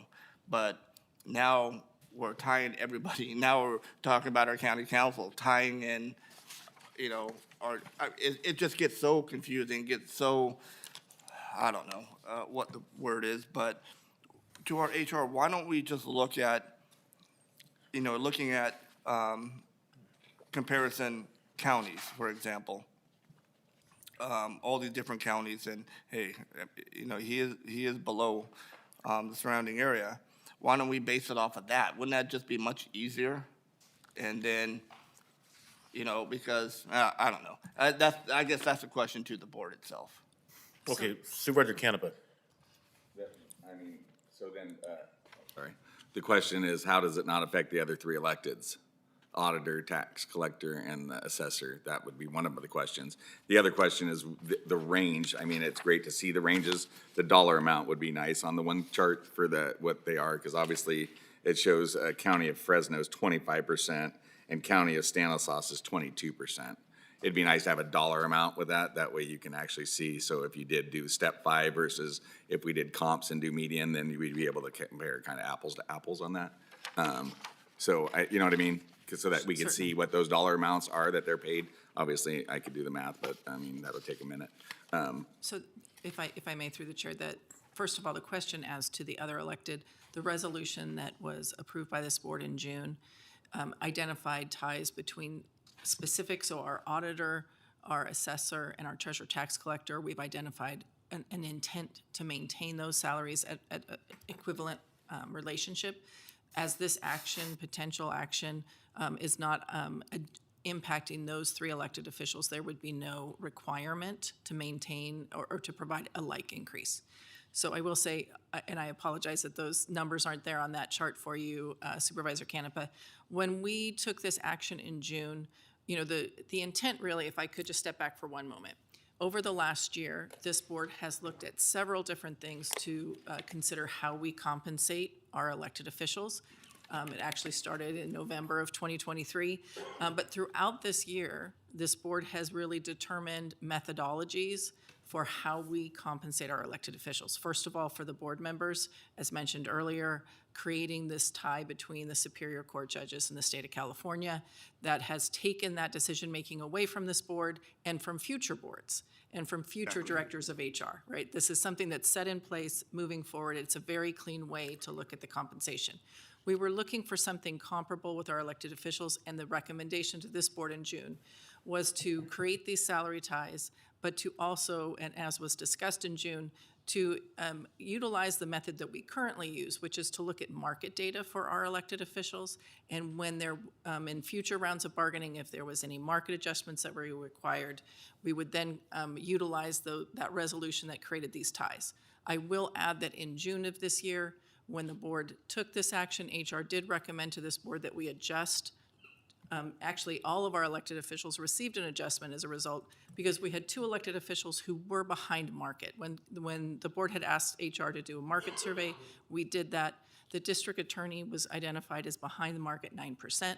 So we requested this board, and the board approved a 5% increase for the district attorney in June, and then in July, a scheduled 4% cost of living increase. Between those two 9% increases in June and July, then raised our district attorney to the market median. And so that is really, to me, the methodology that would be used moving forward as we go through rounds of bargaining with our largest group, SEIU. We then also look at our unrepresented, includes our elected officials, except for the board, where we would look at potential market adjustments and then schedule cost of living increases, in generally those that mirror our represented employees. So in my mind, that the time that we spent this year was really to establish some methodology so that moving forward, there was kind of some structure to how we looked at our elected officials. So my recommendation would be that we continue to use that format where we're looking at it as we're looking at all other increases for our represented employees and making determinations based on our fiscal ability to pay for these increases in that larger scope. And then one more Thank part, you. Yeah, absolutely. follow-ups, please. So do we know of any step and column for electeds in other counties? Do they do that, or do they not do that? There's only one other county of our 10 comparators that allows for the 5 steps in the range. All others are using a flat range, and that's Tulare County. They actually have their elected officials have a 5-step range, but in the rest, the rest of our comparators, they're using that flat rate like we do in our county for all of our elected officials. Okay, thank you. Thank you, Chair. Okay, thank you. Yeah, thank you, Chairman. I think we have to distinguish there's a difference here. When we look at our assessor, we look at the tax collector, we look at our appraiser's office, that's different. That's an entirely different function, not to minimize, and we did make adjustments, and that was a fair and appropriate thing. And again, this is kind of house cleaning. But when we have law and justice, you're looking at law and justice, you look at the qualifications, you look at the scope of work and the relative connectivity to it. So you've got our county counsel's office, which is very competent and capable law and justice, law element. You've got our DA's office, which is law and justice, and you've got our sheriff's office, which is law and justice. So there's a great symmetry to those three having a parity, as we've seen other counties throughout the state do. And again, to identify the very valid point that Supervisor Ding and all of you have expressed, like what methodology do we use?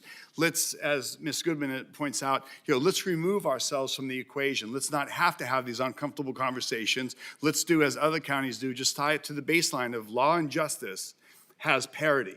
So the salaries should be equal. We understand and know that the county counsel's office has a very important legal role in the state of California and in this county. We understand that our DA's office has a very important legal role in the state of California and this county. We understand that the sheriff's office has a very important role of law and justice in this state and county. Let's bring those together. This is a little bit of house cleaning, and it's a conversation future boards won't have to have, just as we set a baseline for our salaries so that we're not voting ourselves a raise or putting ourselves in an uncomfortable conversation. So I think this is a little bit of house cleaning.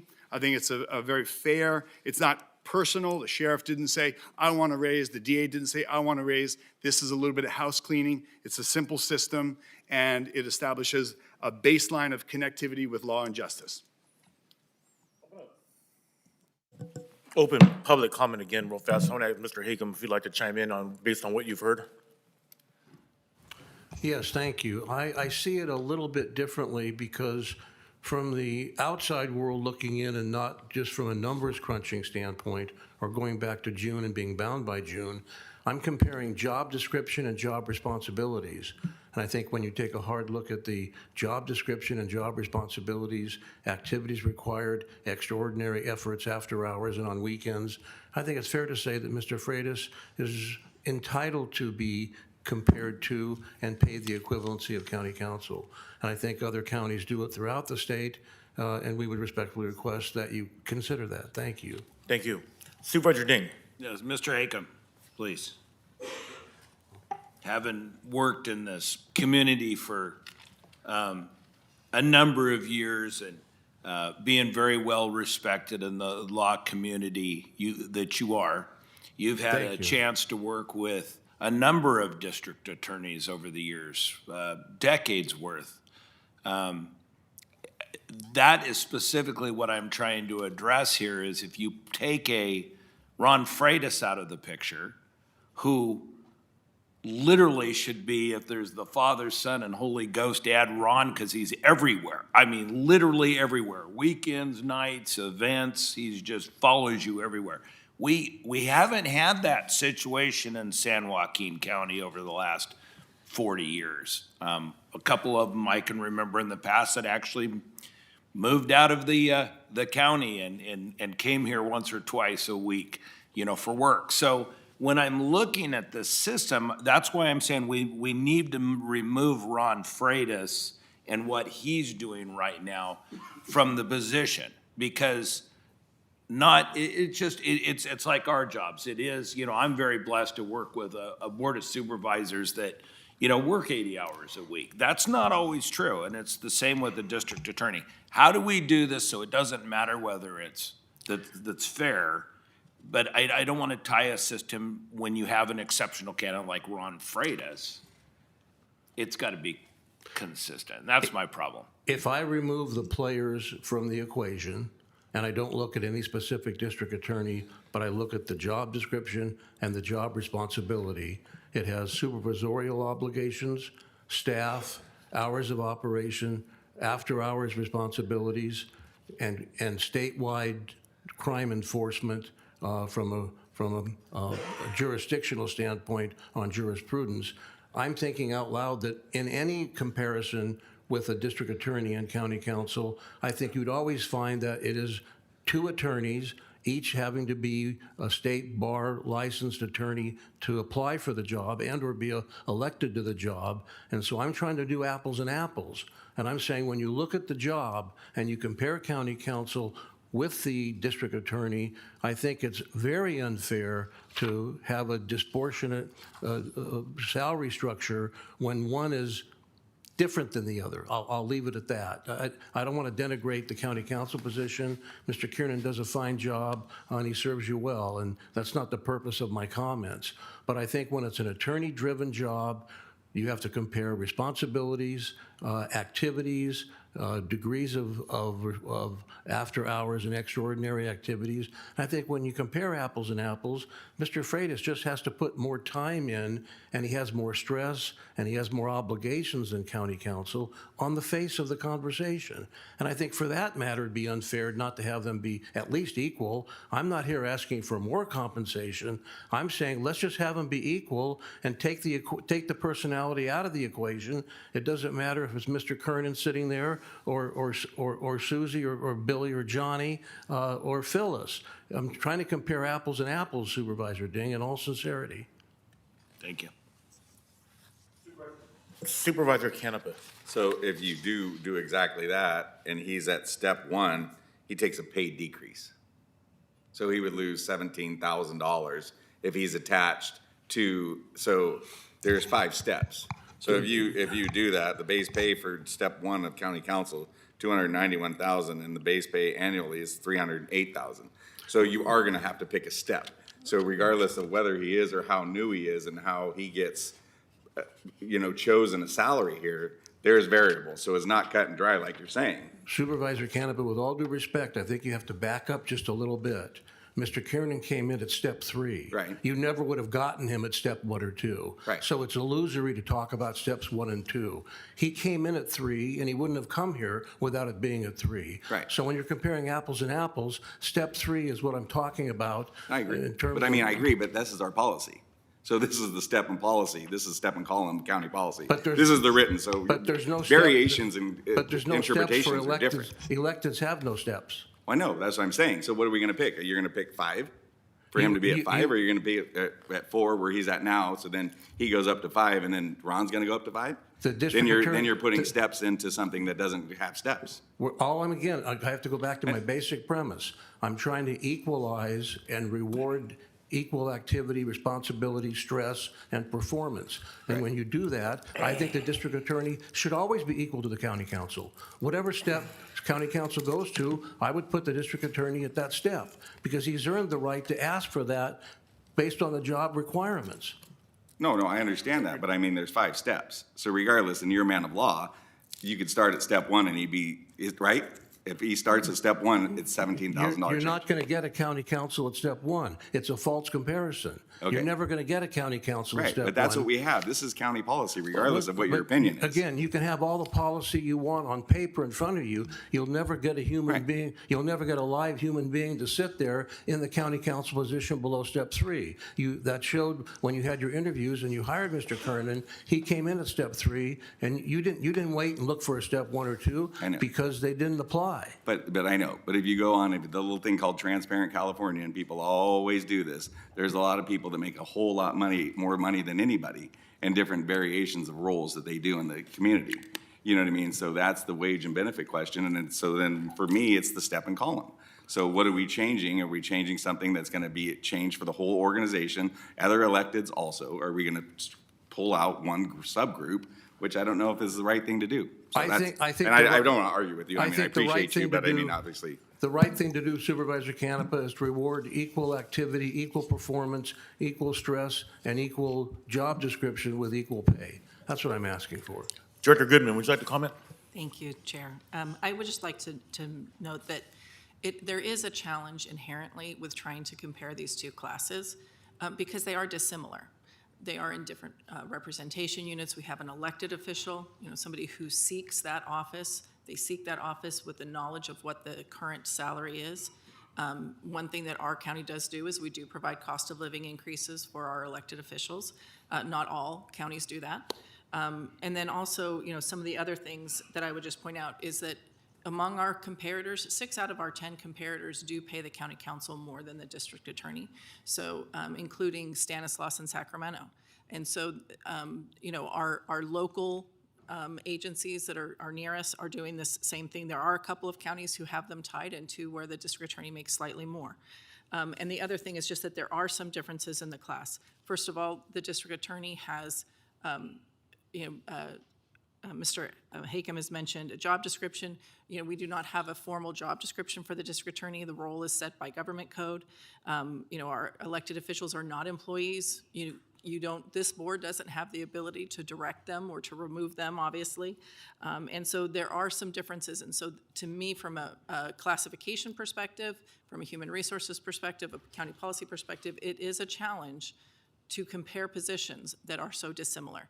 And then just to, to piggyback, when we do on the comment about which step would you choose, when we do internal comparisons, when we determine salary relationships, we always look at step 1 to step 1. If we looked at step 1 to step 1, our district attorney makes more than the county council at step 1. And so it is a little bit of a challenge to determine how we would set this.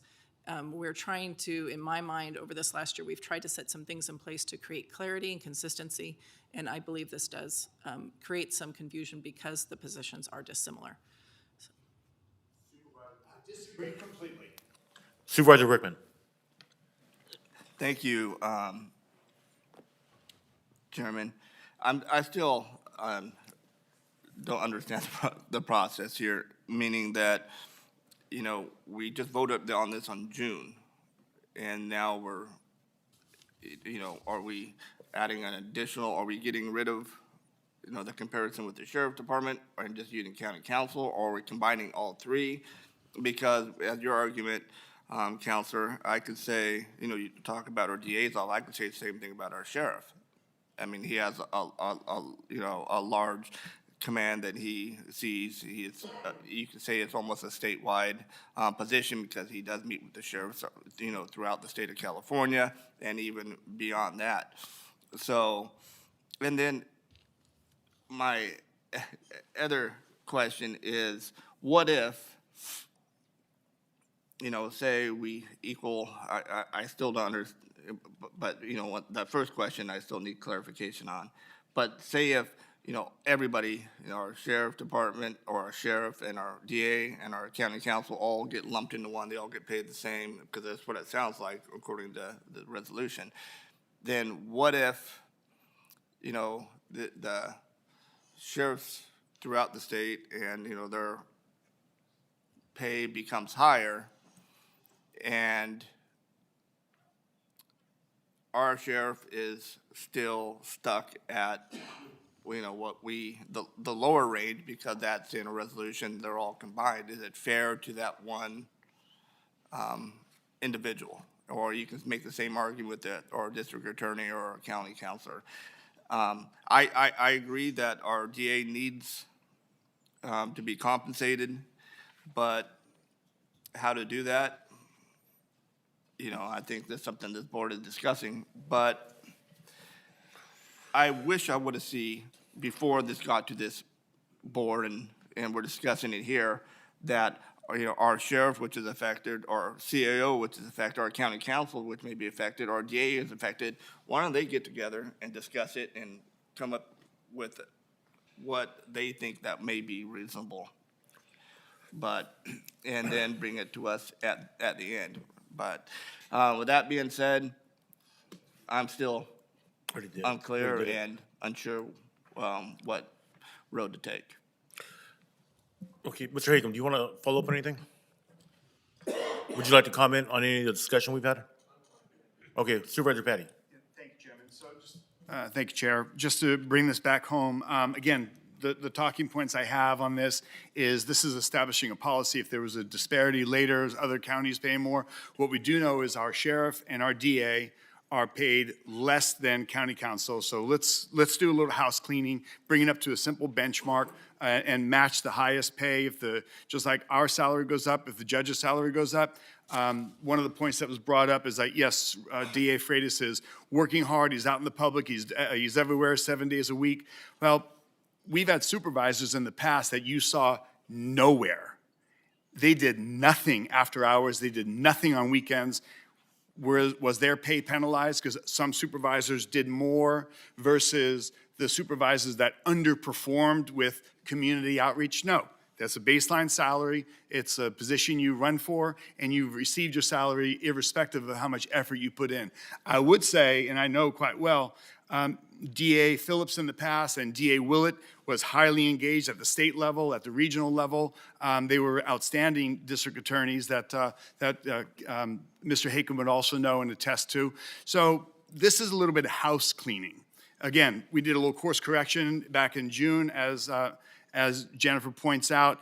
But then I started having a conversation off record with Mr. Hakem, and he brought to my attention that we actually don't have parity of what county council has in comparison to other counties and these positions. We also do know that when our CAO was hired, in the past, some people might negotiate where they started, but our CAO was just like, I'm okay coming in at this level. She wanted to get her feet wet, show that she can handle the job. Giving this adjustment now to our DA would allow our CAO to be brought to a higher tier that is well-deserved. So not that you're asking for it, but this is just a little adjustment and a little bit of house cleaning. From this point forward, it's out of our hands. We're just making a baseline adjustment. It's a policy change, it's a shift, and I think it's warranted. So I do have a question for County Council. Wherever the board may go on this, let's say we are going to do an adjustment. We're having this discussion, giving direction. Could we bring it back next week and finalize it? I hate to answer the question in the abstract. I think it would depend upon what the direction were. If the direction were to set the district attorney's salary at step 5 of the county council salary, I would think that's something that could be brought back next week, but I don't want to speak on behalf of HR. If instead it were to implement a 5-step salary policy or 5 steps with salary range. Yeah, I'm not looking to do that. We're not trying to do 5 Yeah, so five steps. again, my point is, it depends on what the direction is and how complicated the direction is. But I could imagine if it's the simple thing of, if you're simply saying, set the district attorney's salary at step 5 of county council's salary, I would imagine that's fairly straightforward, so that could probably be brought back quickly. Thank you, County Council. And to Supervisor Rickman's point, as far as our electeds and department heads getting together and kind of talking about and coming back, I mean, this is our job. This is what we did. We did an adjustment back in June. We've done adjustments to our own salary so that it's no longer an uncomfortable conversation. So with that, gentlemen, I'll make a motion that we set the DA's salary, which would trigger a salary increase for our sheriff, and also to trigger a slight increase for our CAO. We set the parity to be the benchmark, the high mark of whatever county council salary is. If county council is at step 4, that's where those positions would go. If county council goes to a slight higher grade, that's the new benchmark for those elected positions for the DA and for the sheriff, and that would run in continuity. So that's my motion. Sorry, before we get a second, Supervisor Rickman would like to comment. Thank you, Chairman. And hey, I would love, and I see the sheriff back there, and I would love to call him and, ask him questions to him. However, this item is not about the sheriff. It's, even though it affects him and it affects our county or our CAO. I mean, one of the questions I would love to ask is, I just think this is overly complicated. If you're looking about getting the board out of this, and it is, and I agree, it is our job to determine this, but it's how to determine this. Again, we just voted on something in June, and now we're 6 months later, we're here and we're changing it. So, why don't we look at, or one of the questions I would love to ask is looking at the, not apples to apples, but the different actors that we have here, our sheriff's department and our district attorney's office, is do what some jurisdictions do and look at, like the top 3 or top 5 valley counties, and take an average of that, and that's their raise. And so we're always in, not parity, but the same realm as everybody else in the valley, or even, Alameda County, which is in the valley, but our neighbor. Is that something that they would like to see better than what we're being proposed here? I haven't talked to them personally about it, and I think, before I vote on something like this, I would like to talk to, those that are affected. So, that being said. Okay, I'll throw him. We're all done? Through the chair. Yes, sir. Just a point of clarification about the motion. Is the motion to set the district attorney's salary at step 5 of the county council's salary, or is the motion to set the district attorney's salary at whatever the county council's salary is, which in my case is step 4, and then to move it to step 5 when I move to step 5? Correct, that would be the latter. So, And would it remain at that point even, let's say I leave and you hire somebody, a county council at step 2, just for instance, or step 3, whatever the case might be, would the district attorney's salary then drop, or would it remain the floor wherever? it would left? remain at the benchmark, Okay, I the appreciate. high mark. Got Yeah. it. Okay, I just want to throw my 2 cents in. I think our DA does an incredible job, so it absolutely deserves a raise. And does he deserve to be above county council? I don't know, but I think he does an amazing job, so I'd like to support it. And I know our sheriff is, I don't know where he's paid at as far as our 58 counties. I don't know where he's at, but I absolutely support him getting a raise. He does an incredible job. So we do have a motion on the floor. Is there a second? I will second the motion for Supervisor Patty. And we have a vote, please.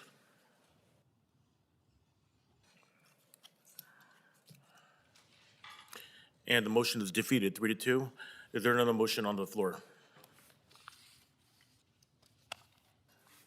No other motion, so the motion dies. Is that correct, County Council? The Well, motion there's no dies, but I motion, mean, so, there's no yeah, other so motion. this matter is over. The matter is dead. Yes, Okay, correct. great. Chairman? Yes, sir. What I would ask is, I don't know.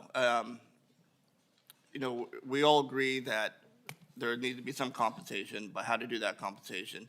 So do we meet like I said earlier, have them all get together and discuss it? Or, where do we go from here?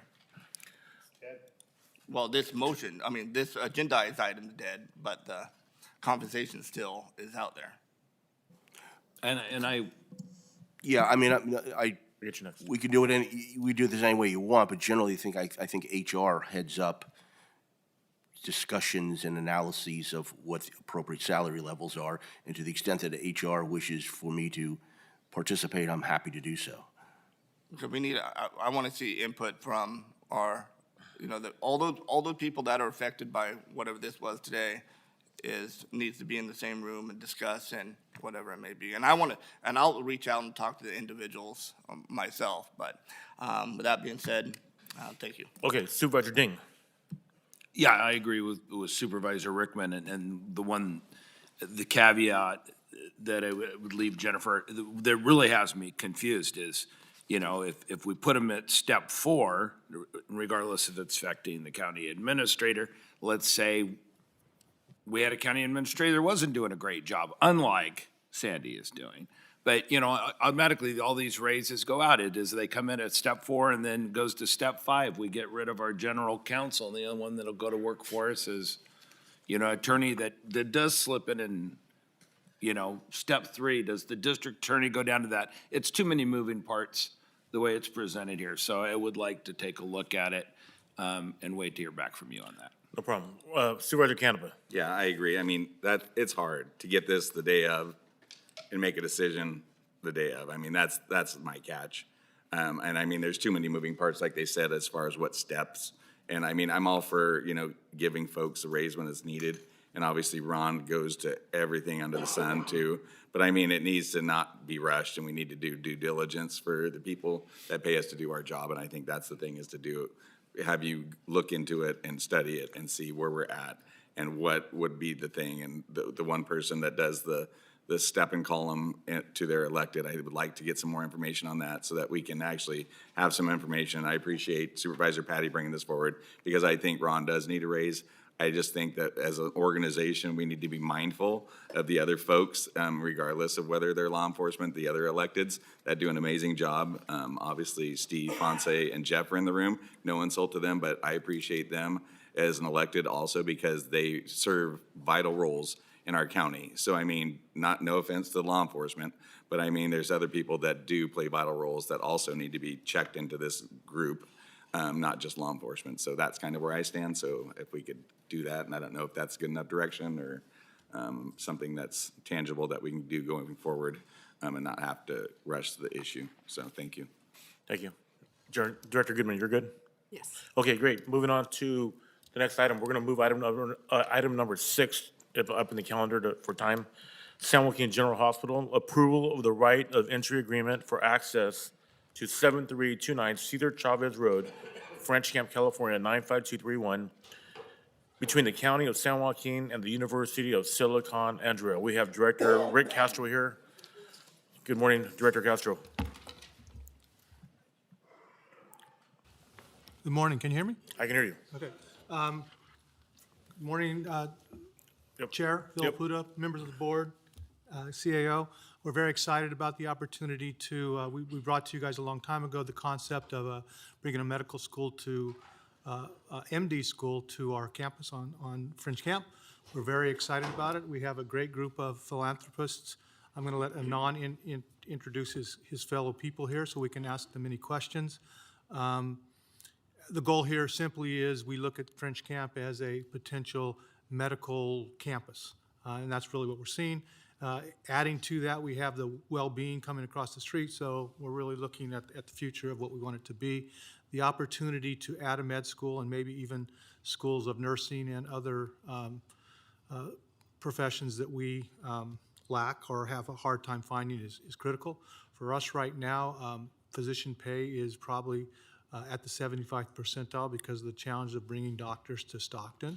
So we really need to look at it differently going forward, and the critical piece to that is we want to focus on local people in the medical school, bring them here, keep them here. We think that will add not only to our ability to provide better care, but the community as a whole. So I'm going to introduce you to Anon, and would you please introduce your partner so you could do it right here. Good morning, all. My name is Anand. I'm the president of the University of Silicon Andhra. I came to this country 37 years ago, went to the school, and this land of opportunity gave me a wonderful future for me and my family. So we put a lot of emphasis on education. We started this university.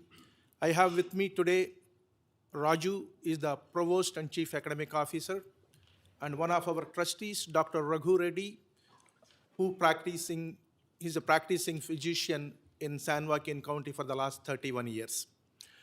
So we have this dream of establishing a world-class university.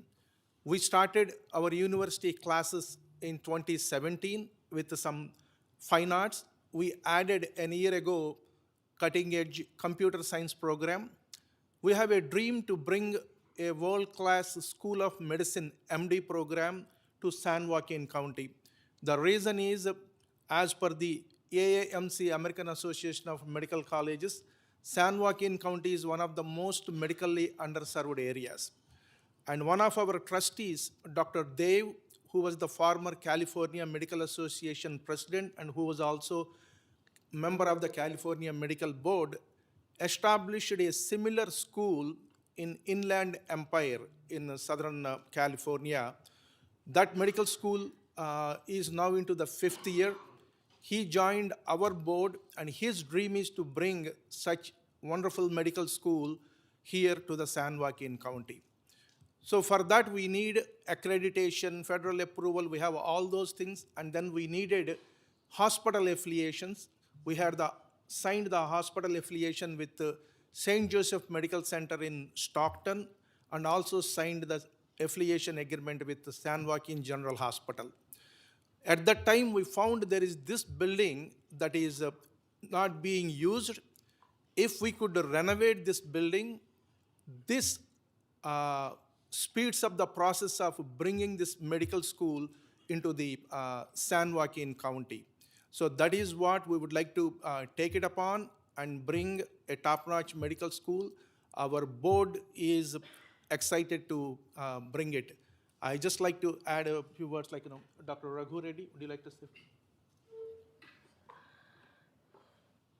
Good morning, everybody. My name is Raghu Reddy, and I have been in San Joaquin County for the last 31 years, practicing as a family physician.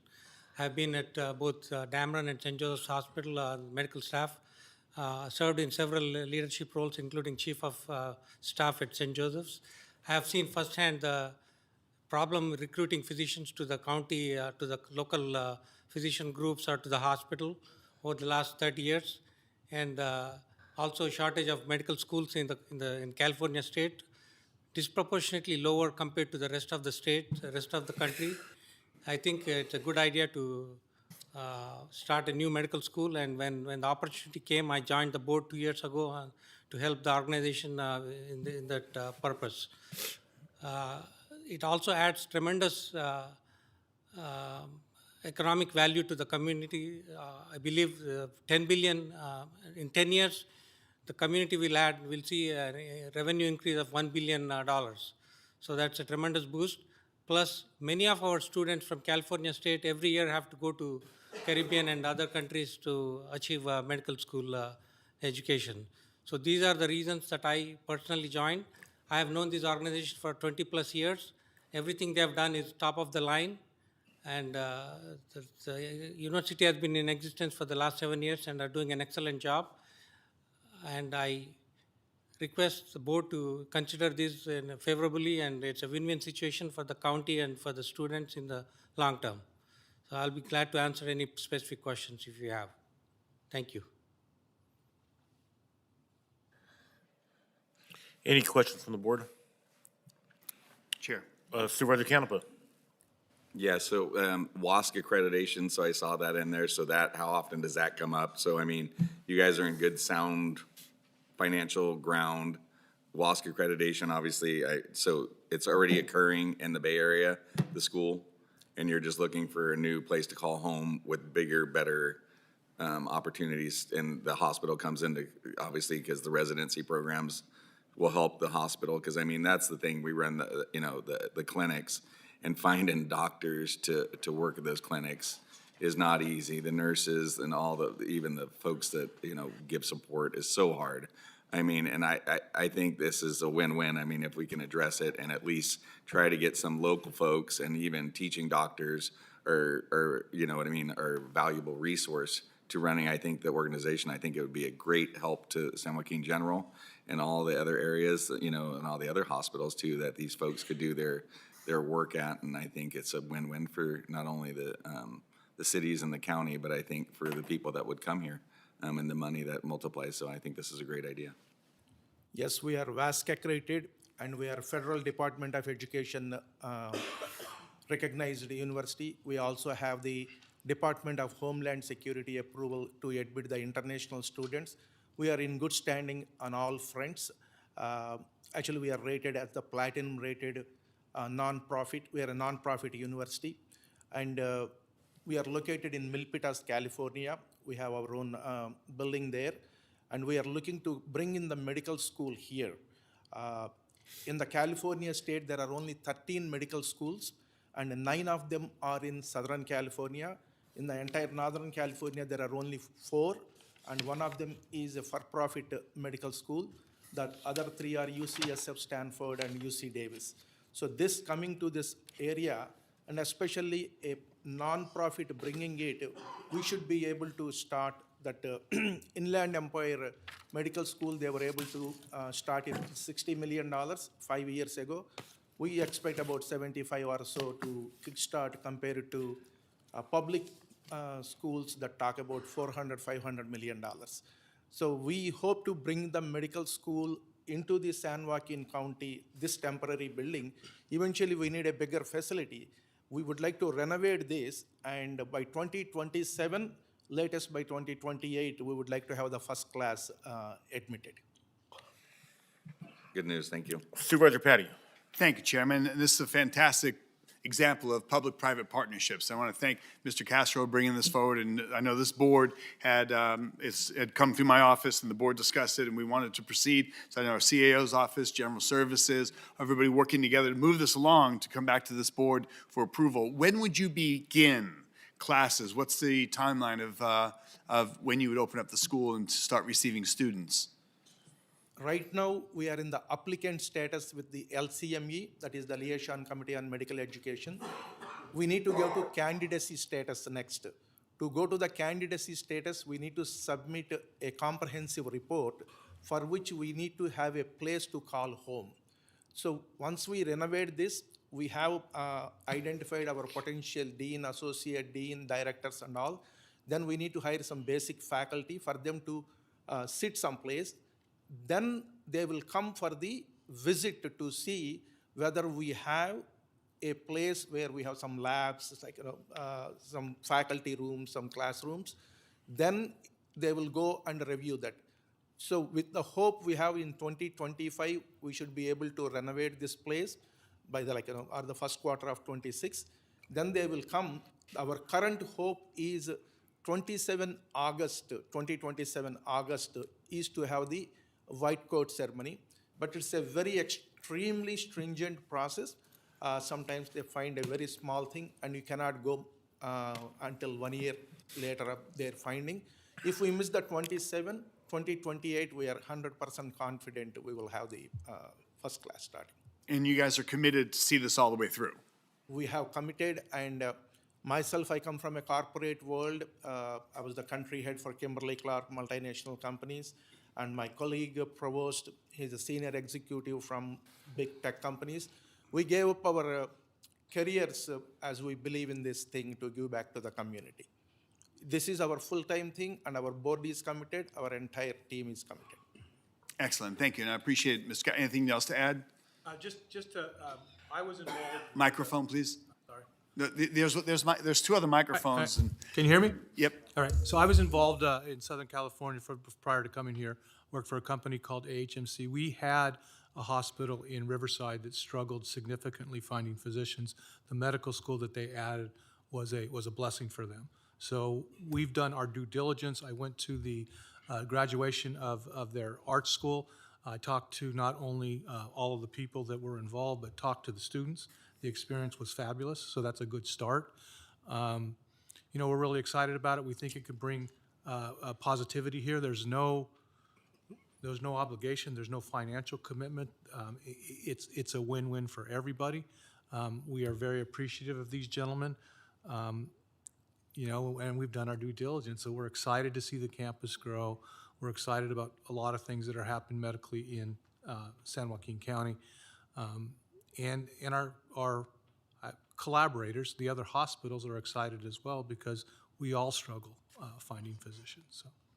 Excellent. As you said, this is truly a win-win. So appreciate not only the interest, but the foresight to realize this is a region that's underserved, and this is a great opportunity. It's a fantastic entry. We want to make it affordable and a great partnership that springboards this forward. So truly appreciate, and thanks for bringing it to the board so that we could codify this. Supervisor Rickman. Point more. In general, at the lowest end, about 40% of the medical school students remain in the area, in the vicinity of where they go to medical school. So that's another tremendous boost to the community. True. This is a great partnership regionally. Yes. Supervisor Rickman. Thank you, Chairman. And you both are doctors, right? I'm a physician. I have this cough that you can hear. I'm just joking. No, hey, I think it's a great director. Thank you very much for your due diligence and being proactive. And, thank you very much for, thinking of, picking San Joaquin County. And, you look at that area around French Camp. I can't think of a better location. And the public-private partnership that Supervisor Patty mentioned is an excellent way to get folks here in San Joaquin County, instead of traveling, going to school right here in their home, in their own backyard, graduating and being employed here in San Joaquin County where we need so many physicians. And so, again, thank you very much for coming to San Joaquin County, and we look forward to working with all of you. Supervisor Ding. Thank you. These are exciting times. I mean, it's not just the hospital and your proposed medical clinic. It's the behavioral health model. I mean, there's going to be a lot changing out there, and partnering with one of the oldest and most prestigious universities in the country, at University of the Pacific. This is wonderful news. Go big or go home. So let's do this right. I want to take this opportunity to thank you, Mr. Castro, for spending so much time with me on the phone yesterday. We're always obviously trying to grow and become better, but we're trying to take care of our current employees as well. And the time you dedicated to me yesterday to talk about that and the clinics and everything else, I just want to say I appreciate you. and very respectful of it. I see anyone else? Okay, I want to say thank you for thinking of San Joaquin County. Director Kraft did a great job in being the middleman and bringing them to the board. And I think it's going to be a wonderful partnership. It's a win-win situation. I see any speakers? Public comment, yes. Anyone would like to comment? Please come forward. One at a time. I see none. I will close public comment and I bring it back to the board to accept. Do we need a motion for this? Chairman, I make a motion to approve. Okay. Second. We have a first and a second. We have a vote, please. I'd also like to make a suggestion that we change the name from San Joaquin General Hospital to San Joaquin County Medical Centers. We have a lot more going on out of that campus. Something to I'm bring not back. opposed to that. I'm not Please, opposed please to bring it back to the next that. But board. there is a cost that goes with it. We'll look at it. Yeah. Okay, great. Thank you, gentlemen. We're good. All right, thanks, gentlemen. Thank you. County Council, do we have time to push out 3 more items, or do you want to go to a closed session? We don't have outside counsel coming, so it's at the board's discretion. Okay, we're going to follow through then. Moving on to item number 3, E2D2. Approve reallocation of $250,499 from the Small Business Assistant Grant Program. Approve the exception of competitive bidding statement and memorandum of understanding with United Way of San Joaquin. Serving as a fiscal sponsor for Health Force Partners to support healthcare, workforce development, and related budget adjustments. We have Patty and Nicole. Good morning. It is still morning. Good Yes. morning. Good morning. And thank you, Chairman Villapudua, board members, CAO Sandy. Okay, so we are here to ask for the reallocation of $250,000 and this is from the funding that the Employment and Economic Development Department received in 2020 to do small business assistant grants. There was money left over, so we are asking for the reallocation. And so COVID had a profound impact on healthcare workers in San Joaquin County. Pre-existing shortages and creating unprecedented levels of burnout, attrition, and strain, particularly within entry-level positions. This 2-year healthcare workers initiative addresses these pandemic-related challenges, with the program being designed to help the local healthcare system recover by providing essential support to healthcare students, upskilling current workers, and preparing new talent to address the long-term impacts of COVID-19 on the community health. Initiative focuses on student scholarships, so we will be, through Health Force Partners, they will be issuing $2,500 per year for 35 local students pursuing careers in high-demand healthcare fields. We will be, they will be doing, Health Force Partners will do an incumbent worker upskilling, offering continuing education to seminars to existing healthcare workers, specifically focusing on stroke awareness and response. And then finally, work-based learning placements, engaging with students participating in hands-on learning experiences and leveraging WIOA youth funding in stroke care settings. San Joaquin County will support a critical pandemic recovery effort, creating a more resilient healthcare workforce that meets the needs of our community, especially as we continue to adapt to the pandemic lasting effects. So with that. Okay, thank you for that presentation. Any Supervisor Rickman? Thank you, Chair. Excuse me. And this is item number 3, right? The $250,499? That is correct. And part of it is approve the exception to competitive bidding statement and MOU with United Way of San Joaquin. Why is that? Why don't we go out for a competitive bid? If we go with United Way, how much of that $250,000, how much money is that going to be going to pay something? So I can take that. United Way is their fiscal sponsor, so Health Force Partners, that is their fiscal sponsor. Okay. And Paul is here to speak to that a little bit more in depth if needed. So we have, so that it all encompasses that $250,000. So of that $250,000, will any be used to pay United Way for their services? Is that you're saying no? I'll let Paul speak to that. If I could comment, I'm Paul Lanning, Executive Director of Health Force Partners. United Way receives a 5% administrative fee. They are fiscal sponsor, and that pays for their management of our books, the processing of invoices and payroll and so on. So 5% of that 250,000. Correct. Okay. That's built into the $42,000 number that is listed as a Health Force Partners line item in the budget. Okay, I just want to make sure, that, we got $250 or 250,000, excuse me, 250 bucks, 250,000 that, the admin fees and admin costs, I should say, is not going to just delete it. And we ended up with just a few tens of thousands of dollars. So that was my The admin cost would be about $12,500 on this. All right, cool. And if I may, through the chair, 175,000 of this 250 will go towards scholarships. And 42,000, let's see, 12,500 will go into incumbent worker upskilling. So we will work, and then we will also leverage our other WIOA funding to create those paths to continue to provide those services. So how many students do you think this will help? You said 37, 35? 35 per year, so a total of 70 over the 2 years. Okay, thank you. Supervisor Ding. Thank you. You said 42,000 for upscale worker improvements? Is that what you said? So it's upskilling, so it would be to help existing workers who want to get additional training, get them that training so that they can get a higher More money. position, a higher position, so.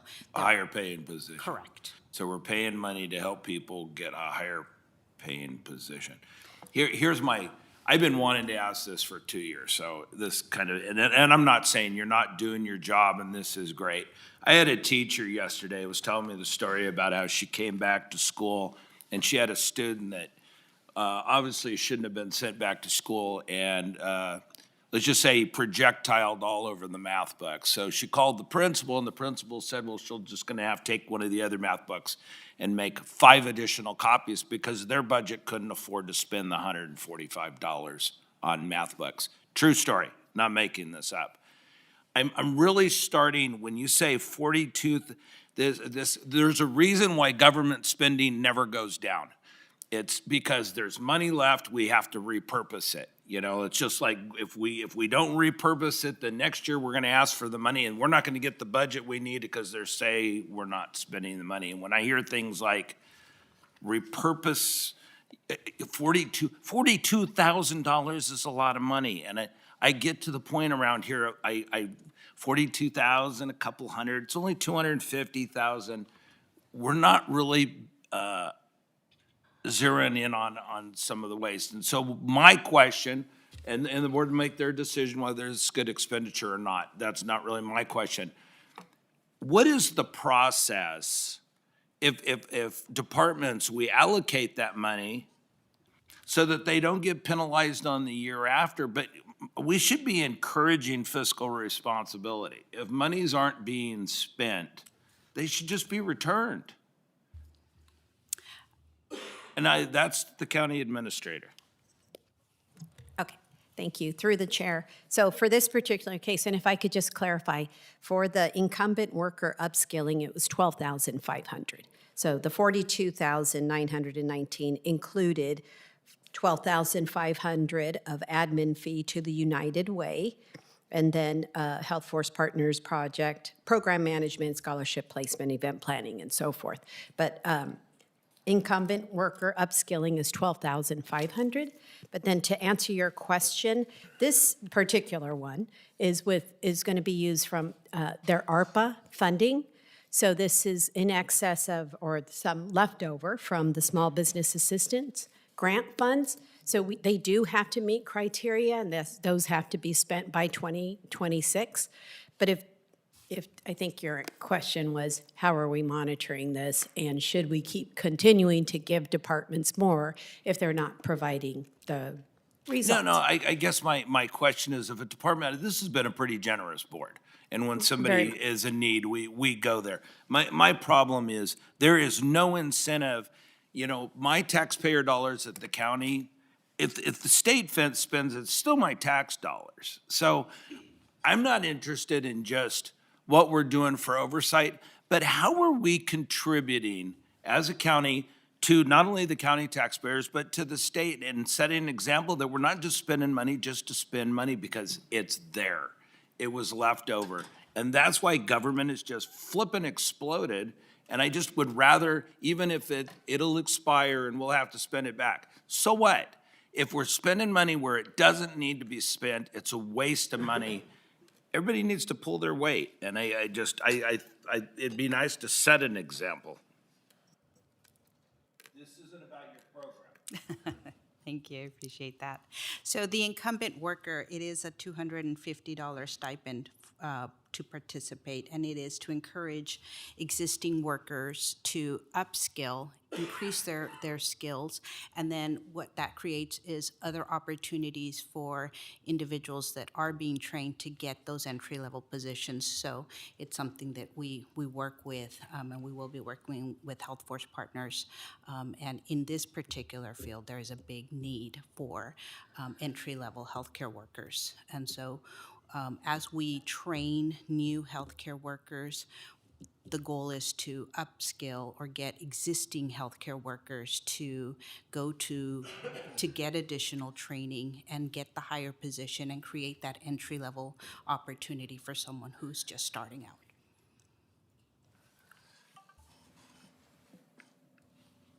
Any other Okay, questions? Supervisor Canapa. Yes, I just wanted to commend you guys. So we were at the Behavioral Health Symposium at the Ag Center, and this one young lady stopped me and she said, you know, I just want to say thank you for what you've done for me. I mean, because we always tout greatness grows here. And so she stopped me and she said, hey, that I used to do janitorial work and I've used the Workforce Partner Program, and now she's working for behavioral health. Great. She inherited a house from her grandmother, and I mean, it was so neat to hear the story, because so often I too have the problem of, you know, we throw this money and we throw this money, is it sticking, and what are the outcomes? Well, I saw one of the outcomes and she was so happy, you know what I mean, that she has upward mobility. So I mean, that's what this program does. And if it's used correctly, it gets those folks into better jobs and we grow the greatness here. And it was just, as cheesy as that may sound, it works. And I mean, that's why I appreciate the program, and thank you for the oversight. I know it's hard, and the fiscal accountability, that's why the United Way is used. I mean, and so I get it, and I appreciate, you know, how we do that and repurposing the money, because sometimes if we don't use it by December of 26, it goes away. So I think it's important, not that we need to spend it willy-nilly, but I mean that we do have outcomes of which I've seen. So thank you for doing this, and thank you for the program. So hopefully we get more of those stories of somebody in the county that betters their lives and, you know what I mean, becomes a lifelong county employee and loves to come to work. So thank you. Supervisor Patty. Thank you, Chair. Just to verify, this is a targeted approach. This isn't just throwing money up in the air and wondering where it lands. I see you've got it identified with student scholarships, on incumbent worker upskilling and work-based learning placement, which would be regional here for people to stay. And as you, in the board letter says, this project will bolster San Joaquin County's healthcare system by addressing pandemic-related workforce shortages, supporting skill development, and enhancing stroke care capabilities. By investing in HFP's program, San Joaquin County will support a critical pandemic recovery effort, creating a more resilient healthcare workforce that meets the needs of our community, especially as we continue to adapt to the pandemic's lasting effects. E2D2 will oversee all administrative aspects of the healthcare workforce development project, including contract management, invoice renewal, tracking of program metrics, and reporting obligations. The E2D2, which I always love saying that, team will also closely monitor program outcomes, receiving regular reports to ensure healthcare workforce development project success. Sounds like this is pretty well identified. There's a need in the community. Repurposing dollars is going to help bolster a healthcare system, which we all know we need here, and that's one of our responsibilities, is the health of our community. And what I've seen so far, Ms. Vergen, is that you've been very studious, very careful, highly engaged. You have a great staff. The money and the resources we have, you have very direct, definitive placements that we see the outcomes to be of benefit to the local community and the population. So I commend you on this. Thanks for bringing it forward. I think it fits within the bucket and use of funds, not costing our county, but it's benefiting our county. So thank you for bringing this forward. I look forward to supporting it. Thank you. Great, thank you. At this time, we're going to open public comment. If you have a question or comment, please come forward. I see none. I'll close public comment. And I just want to tell you guys, wonderful job. Keep up the great work. Supervisor Rickman would like to comment. Thank you, Chairman. Just, excuse me, just real quick. The 42,999, where's that going to? It says Health Force Partners. And it shows a bunch of different programs there. Hold on, let me Because grab United that. Way, you're 5%. Yes. So that's $8,750 dollars. Go ahead. 12,000. Yes, Is it 5% or is it 12,000? 5% is 12,500 approximately. That's a portion of that 42,000 total. The remainder of that amount goes toward our staff time. We have staffing that will be dedicated to overseeing this project, working directly with the recipients of scholarships, as well as the upskilling and the placement opportunities of individuals in the community. The requirement of this and every project we undertake is that you must be a local resident and dedicated to serving in this county to be eligible for any of these funds. Our staff makes sure we do that. We'll be braiding this with other funding that we have, which includes an HCI grant that affords us a career navigator here in San Joaquin County, working directly with hard-to-reach populations, giving them on-ramps into the workforce in healthcare. So in reality, you're getting more than 12,500. You're getting $43,000. United Way is receiving 12,500. We, as Health Force Partners, Health Force, okay. are receiving Okay, the I see what remainder you're saying. portion.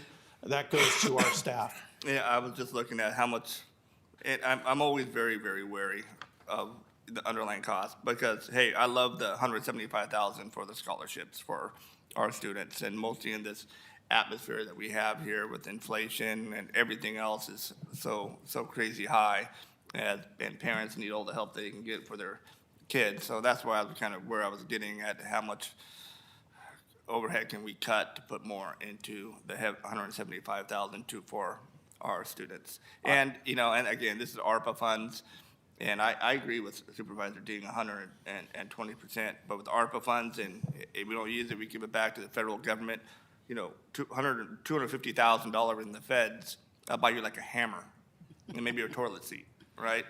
So at least we can use it here effectively for our residents here in San Joaquin County. All right, thank you, sir. If I Appreciate could it. point out quickly, this builds off of the award, the contract that we, all of you in your wisdom, invested in us a couple of years ago, the Behavioral Health Workforce Partnership, which similarly provided scholarships to local residents, clinical placements for social work students. We have had tremendous results from that program.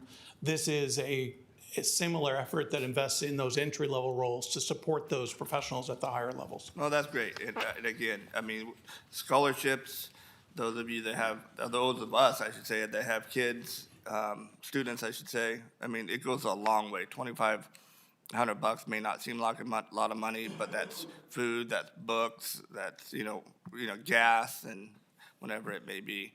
So again, thank you both very much. Appreciate it. Move to approve. Great. Second. We have a first and a second, and a vote, please. We did. Yeah. I apologize for this annoying cough. I know it annoys me. I know it annoys everybody else, so. And a motion is approved 5-0.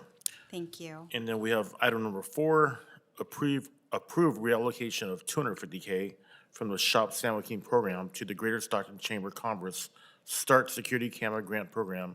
Approve related amendments and related budget adjustments. Director, your floor is yours. Thank you, Chair. So we came to this board in July asking for an allocation, a reallocation of ARPA money to the Open Rewards Program. An analysis was done and projections that Shop San Joaquin may not utilize full funding allocation by 2026 due to the slower than expected consumer engagement. We're recommending to reallocate a portion of the Shop San Joaquin budget to the START program. The security camera grant program initially was funded with $500,000 and is experiencing high demand with applications expected to exceed available funds. Since the launch on August 29th, 2024, the camera grant program has received 142 applications and already installed 56 camera systems across the county. Total applications received are 142, total cameras installed 56, cameras left to be assigned 21, applications in verification 10, applications in progress 37. Given the demand, the remaining funds are projected to be fully exhausted by December 31st, 2024. And that is just 120 days after launch. An additional $250,000 would support up to another 125 camera grants directly benefiting local businesses. By building upon existing anti-theft initiatives, the START program addresses an urgent need in San Joaquin County by equipping small businesses with essential security tools to both deter and document retail theft and other criminal activities. Shop San Joaquin program was designed to stimulate consumer spending at local businesses, ensuring that these establishments remain the primary beneficiaries of the program. Given current spending patterns, we project that the original allocation for Shop San Joaquin may not be fully utilized before December of 2026. This anticipation underutilization allows us to reallocate $250,000 from the program to address critical immediate need in the START program's security camera grants. And we are available to answer any questions. Great. Supervisor Ding. Yeah. This money's coming out of where? So we had open rewards. We brought to this board an open rewards. You're not talking about Rad Card.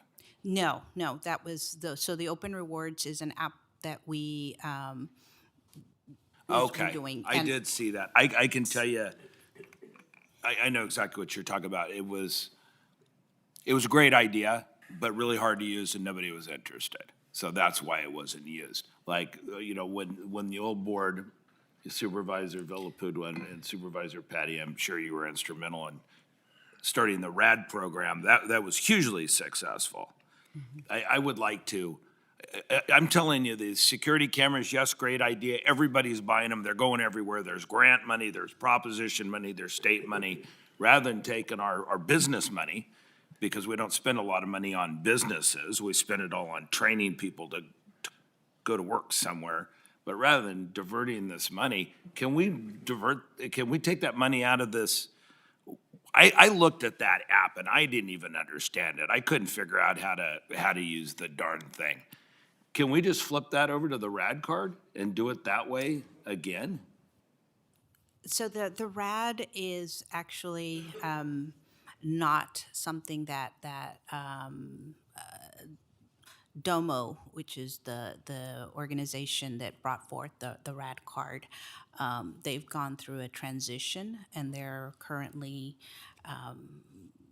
going under some changes. So that's not something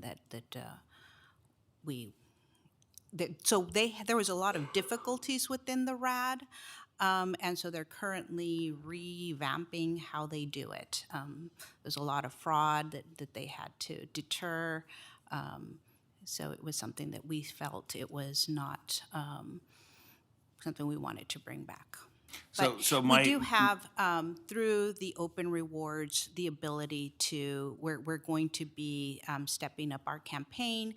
Once someone has actually downloaded the app and used it and understands the first few steps, then they get it and they buy into it. So we're going to ramp up our marketing campaign with the open rewards, get folks to So why would you take the money out then? Well, we're not taking all of it. We're Okay. only taking Here- $250,000. Here's where, this is what I'm talking about, repurposing money. It's politically expedient, sounds great, let's buy security cameras, nobody's gonna say no to that. There's so much money available for that right now. Taking money out of our, to promote business. There's so little of it we actually give back. I'm gonna not support this because I would really like you to come back to us and say, hey, we're gonna use it for the same type of purpose that us as a board already gave it to you, to spend on business development and not the security cameras, because all those security cameras are needed. We're getting flooded with grant money on that. And I feel like we're just taking an easy road to repurpose the dollars. Okay, Supervisor Canepa. So on the one page here, so it shows the rewards fund, so it's released in two or three $250,000, what we call tranches. So how much of the first 250,000 has been utilized? So 500,000 will remain in that. It's on the chart page. I don't know what we got here.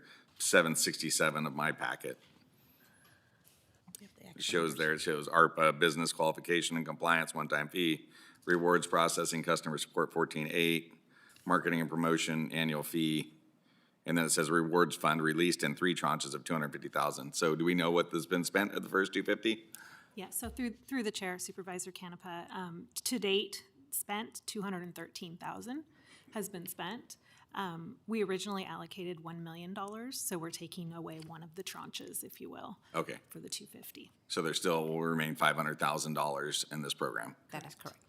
Okay, because I mean, Frank and team, I mean, they've been doing an amazing job. I mean, if nothing else, it's like a poster child for, you know what I mean, stopping retail theft. And I mean, they are totally into it and totally on board.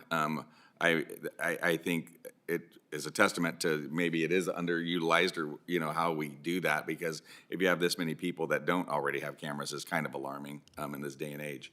So, okay, that was my question. So there's still 500,000. So we're 37 shy of the first 250, and then you're gonna have 2 more tranches at 250,000, and that all needs to be spent before. 2026. Okay, thank you. Thank you, Chair. CAO Regallo. Yes, thank you. Through the chair, I just want to clarify, although, yes, it's correct, it has to be spent by 2026. If we are repurposing, if this board approves repurposing any ARPA funds, and these are ARPA funds, they just were ARPA funds in this one program, and now they want to repurpose it to another program. The repurposing, all of that has to be obligated. We only have one more meeting, so today and next Tuesday.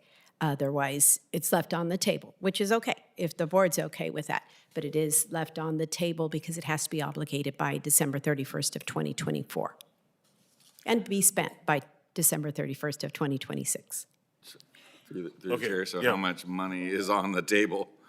I mean, But we're not losing it. We're just can't relocate it or Well, if I may, and I can let Patty answer, if they're not going to use it for this one that they're saying is not successful, the shop, is it Shop San Joaquin? Correct.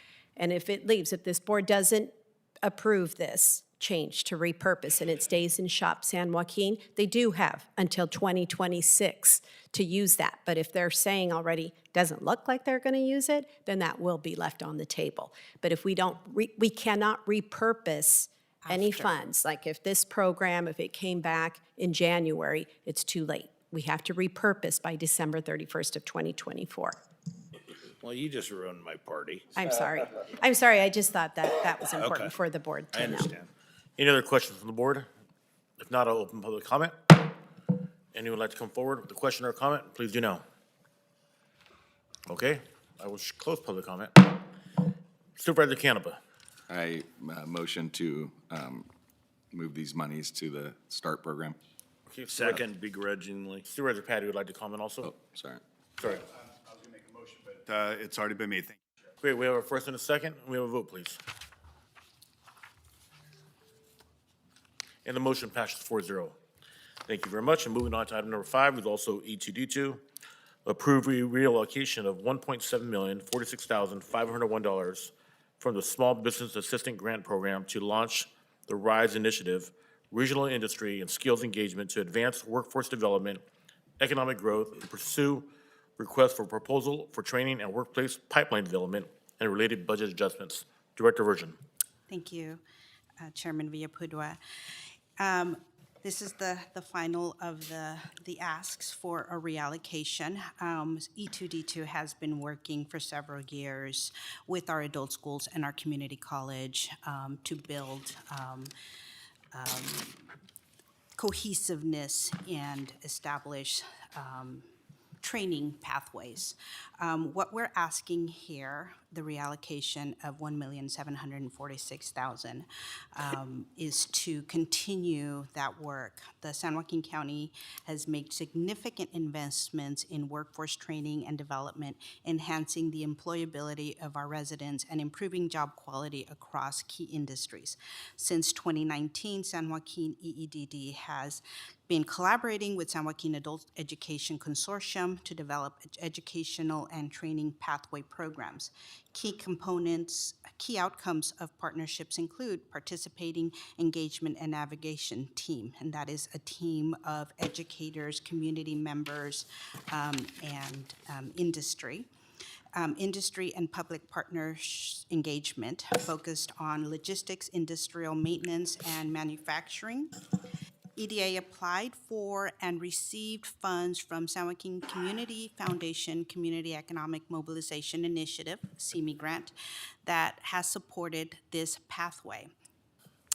The RISE initiative will build on workforce investments, foster economic growth, and expand across quality jobs in San Joaquin County, managed by EEDD with local partners via RFP grant awards for workforce pipeline projects. So we would be doing RFPs for training providers. So we will RFP that. So individuals or organizations that want to provide training opportunities, we will RFP that process.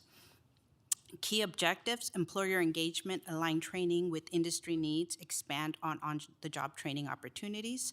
Talent pipeline, equip residents with skills in high demand fields, support reliable talent pools. Support for underrepresented groups, increase access to quality training, jobs for those facing employment barriers.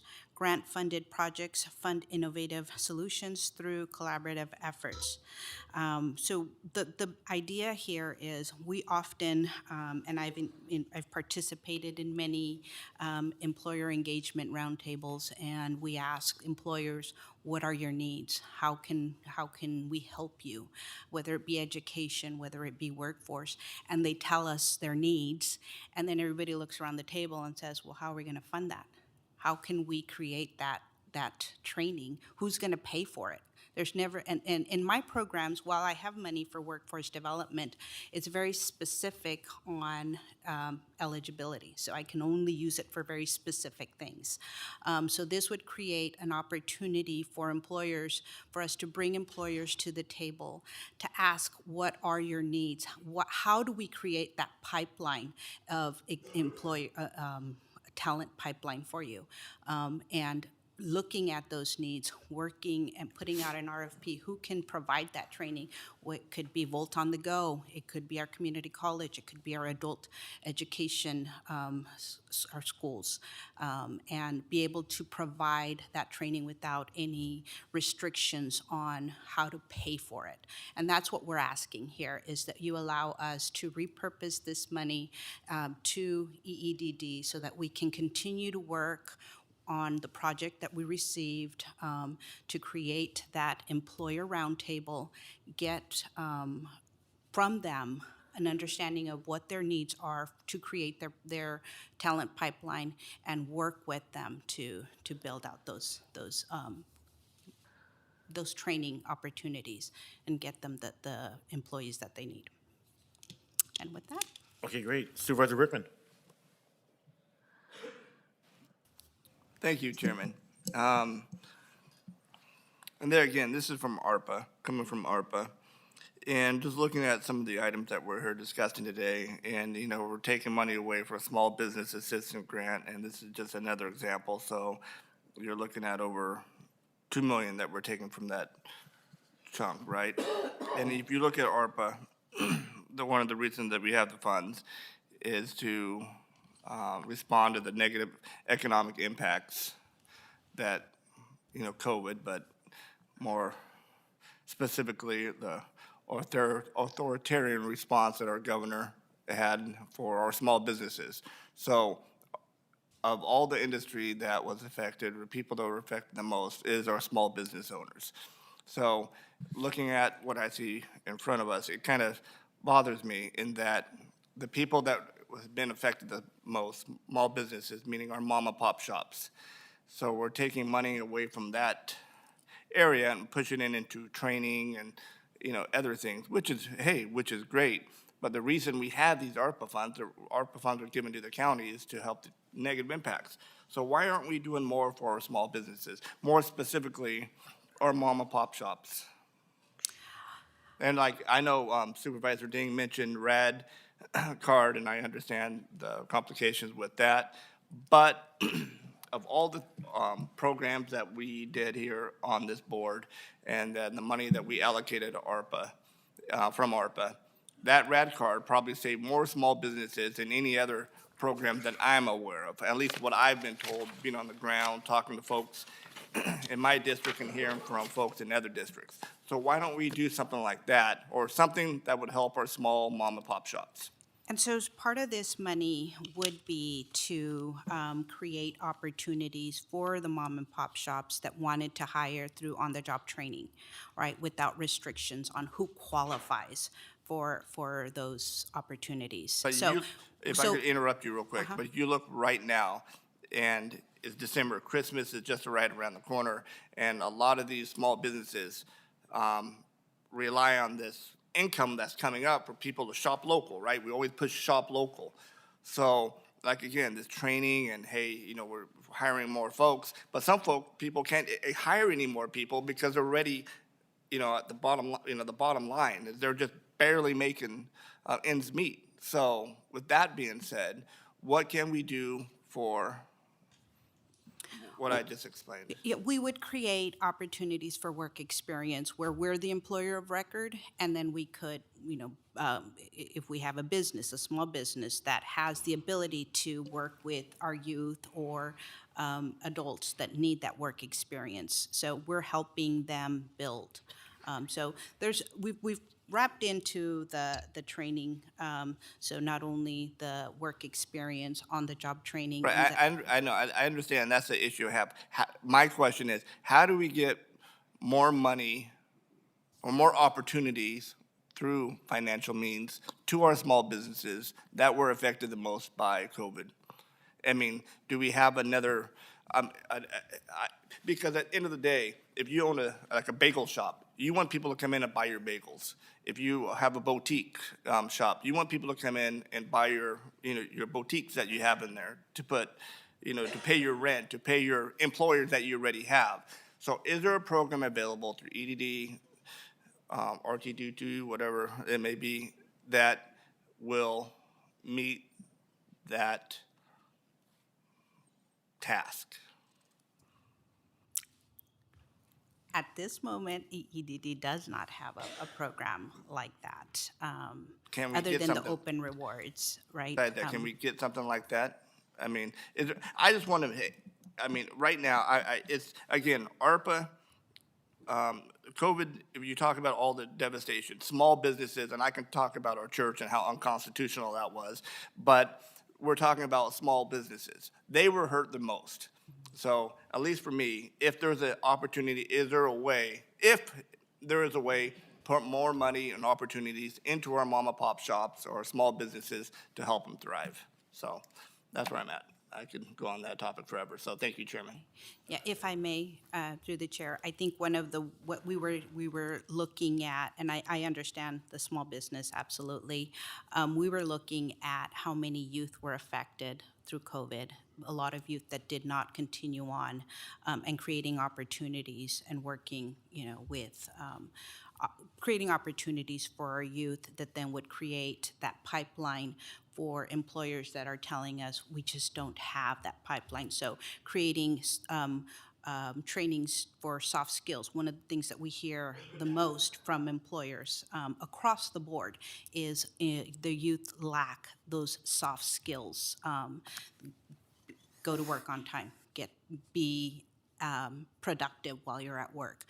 So building that out. I understand that, and just thank you, Chair, for indulging me here. But like you talk about our youth, mom and pop shops. Again, I'm going to keep on resorting back to that. I mean, you got parents, or or a mom or a dad, or whoever it may be, who use that money that they from that small business to pay for their child education, to get them exactly what you're trying to do. So if we can put more money into our small businesses, we achieve that same goal, right? That's my thought process. Thank you, Chairman. Thank you. Supervisor Patty. Thank you, Chair. I just want to echo my support for this because you and I have worked hard. We've seen the METEC, and we were at Delta College. We're trying, I hope somebody on this board, after I'm gone, will pick up that momentum to do more workforce development. Because we know when we keep people here locally employed, that money recirculates, and that benefits our local businesses because they're buying local, they're working local, and they're spending local. So there's great benefit in this, and we know that I'm still intimately involved with the San Joaquin County Builders Exchange, and one of the constant complaints of all the business owners is, where's the new workforce? So the efforts that E2D2 has taken on in your department and the partnerships that you have to answer that call so that we can keep and develop local talent and not lose them going somewhere or gang activity, drugs and diversion into nefarious actions. We're taking people that have no job skills at all and giving them a pathway to employment with local jobs. And that's benefiting the mom and pop shops, to Supervisor Rickman's point. And it's a very valid point. I'm pleased that I brought forward in the past RAD, and the board supported. We renewed. We brought, I think, several $1 million to local businesses, most of them restaurants. Your money, when you go to buy something, your $100 bought you $200 of food, and it was a fantastic success. We renewed it, and the board supported it, and that was a great accomplishment for this board. This is moving forward, and I think if I understand correctly, what you're finding is if you were to keep the money in place as originally allocated, it's being underutilized. There's not enough of a demand that would utilize that funds that are available. So this is just a little shift to repurpose and enhance the economic value, the workforce development, which is future economic value, and to the benefit of our citizens and our county. Would that be correct? Absolutely. All right, so if the money stayed in place, we're probably not going to spend it by the end of the term of as presently allocated. Would that be correct? That is correct. That money was allocated to do the small business assistant grants, and after 4 rounds of that, we pretty much exhausted anyone who qualified and could utilize that funding. All right, so in working with CEO's office, you guys are basically qualified. This would be an appropriate shift if we're going to utilize the money, or hey, it's also mentioned on the board. Send it back to the federal government. They spend it better than us, or perhaps we could find a use for it to develop youth workforce talent. And I love the VetNet program you guys have. I love the development. I've participated for 10 plus years in a lot of that development. It's been a great success. It's good to see Mr. Wankett here again, representative of working on that advancement of those job needs in your department. So thank you for bringing this forward, this repurposing of money. Thank you. Wonderful. Supervisor Ding. Actually, I was going to keep my mouth shut, but you kind of pissed me off here. Those funds were specifically because of how hard small businesses were hit. And if you think that we sit around and going, I hate small business, their number one thought is the government is not here to save us. They're our problem. And so if you think for a second, when I'm sitting there and I've got no busser that shows up because he doesn't know how to get in work in time, I'm thinking, let me call the county, see if they can help me out and do some training. And it's never going to happen.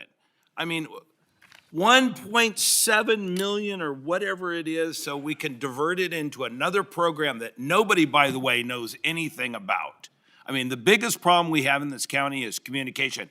We have more job training programs. You want to be an electrician? We got 50 programs for it. But the kids don't know anything about it. When I get a call from a parent that says, my kid's graduating from high school, love to go to trade school. I mean, my God, you need a detective's license to figure out where they're at. This marketing program that we have all this money in small business maybe we should have started with the businesses and asked them, hey, you guys are kind of experts in marketing and how to put money back in the economy. Maybe they could have helped you come up with a plan. But simply taking the money that was supposed to be for small business and diverting it into another program so that we can train people how to show up to work on time is a effing waste of money. What I would like to see, and I'm sure you guys, especially the departing members, screw it, just get out, spend the money, we're not gonna be here anyway. I would like to see the county administrator and the staff come back next week and say, you know what, we put a little more thought into this, and this would benefit the county now. This sells bagels now, not another job training program, just so we could flush the money down the toilet, because that's really what we're doing. No small business is gonna call you and ask you how you can bring employees in that can show up on time. Well done, Supervisor Canepa. So I appreciated the presentation of how this was gonna work and everything like that. But when we do the breakdown, the $546,000, just a breakdown of what that goes to. I mean, so it would be training and workforce pipeline grants is 1.2 million. That's a chunk of dough, a third of it, you know what I mean, to kind of, program reporting and related costs, if that could be narrowed down. I mean, or that's just my request, to know what that 546,000 is actually going to. And then the second question is this somebody that we are allowing to do this, or is this something that you guys are running the program? Or are we doing an agreement with an outside agency that gets part of the 546? That was just all I would like clarity on, Chair. Thank you. Thank you. Okay, through the chair. So that is not a set in stone number, and it can be reallocated in the ways we see fit. The entire 1.7 is asked to be reallocated to EEDD for us to be able to distribute accordingly to based on the work we still have to do and the RFP work that we have to do as well. So and to answer your question, yes, there may be a contract with an organization to assist us with employer engagement, the component of that, to be able to reach out to the employers that we need to reach out to determine what the needs are in their world, to be able to make sure our RFP is fully represented of what is needed in the community by our employers. Yeah, so I saw that on the timeline as far as RFP draft and those things. So, I mean, you are gonna put language in there, hey, we're gonna keep this cost down to only be a certain percentage of the allocation. Because I think if you haven't understood, I think what my fellow supervisors are saying is the management cost for these other agencies to run programs is getting a little annoying. Yeah. I think the consensus is built, and I don't want to speak for my fellow supervisors, but that's what it's sounding like. So if we could tighten that up and possibly bring it back, or I don't know if that's a recommendation, or I don't know if it would get voted on and die today. So this also, too, third question, sorry, I'm talking repetitively, is this one needs to be also redone by the end of the year, or you can't change it? Is the same thing, County Administrator Regala? Yes, through the chair, that's correct. It would have to be repurposed by December 31st, and next meeting, December 10th, is the last board meeting. Okay, thank you. Thank you, Chair. Great. Supervisor Rickman. Thank you, Chairman. And I agree with my two colleagues over there, Supervisor Ding and Supervisor Canepa. One, the overhead cost, like you said, it just gets ridiculous. And, as Supervisor Ding mentioned, I mentioned, I'd like to see it come back, and I'd like to see an emphasis on small businesses, what we can do to help them now. I mean, we do spend, I would love to know how much money we spend on training and so on. I imagine it's tens of millions of dollars every year, some kind of program that we do. But again, if you look at what the purpose of ARPA was to respond to the negative economic impacts that COVID had, specifically what our state government did to our local businesses and so on. So with that being said, I think, it's a fact, our small business was hit the hardest, and I think we need to realize that and help them out. And it's how we can do it now. So, with that being said, I would be cool with moving this to, I guess it would have to go on the next agenda, and That's correct. give you guys a couple of. Yeah, I'll make a motion. I think I have to do public comment first. All right. Public comment, anyone like to speak? Please come forward. Where we go? We got one.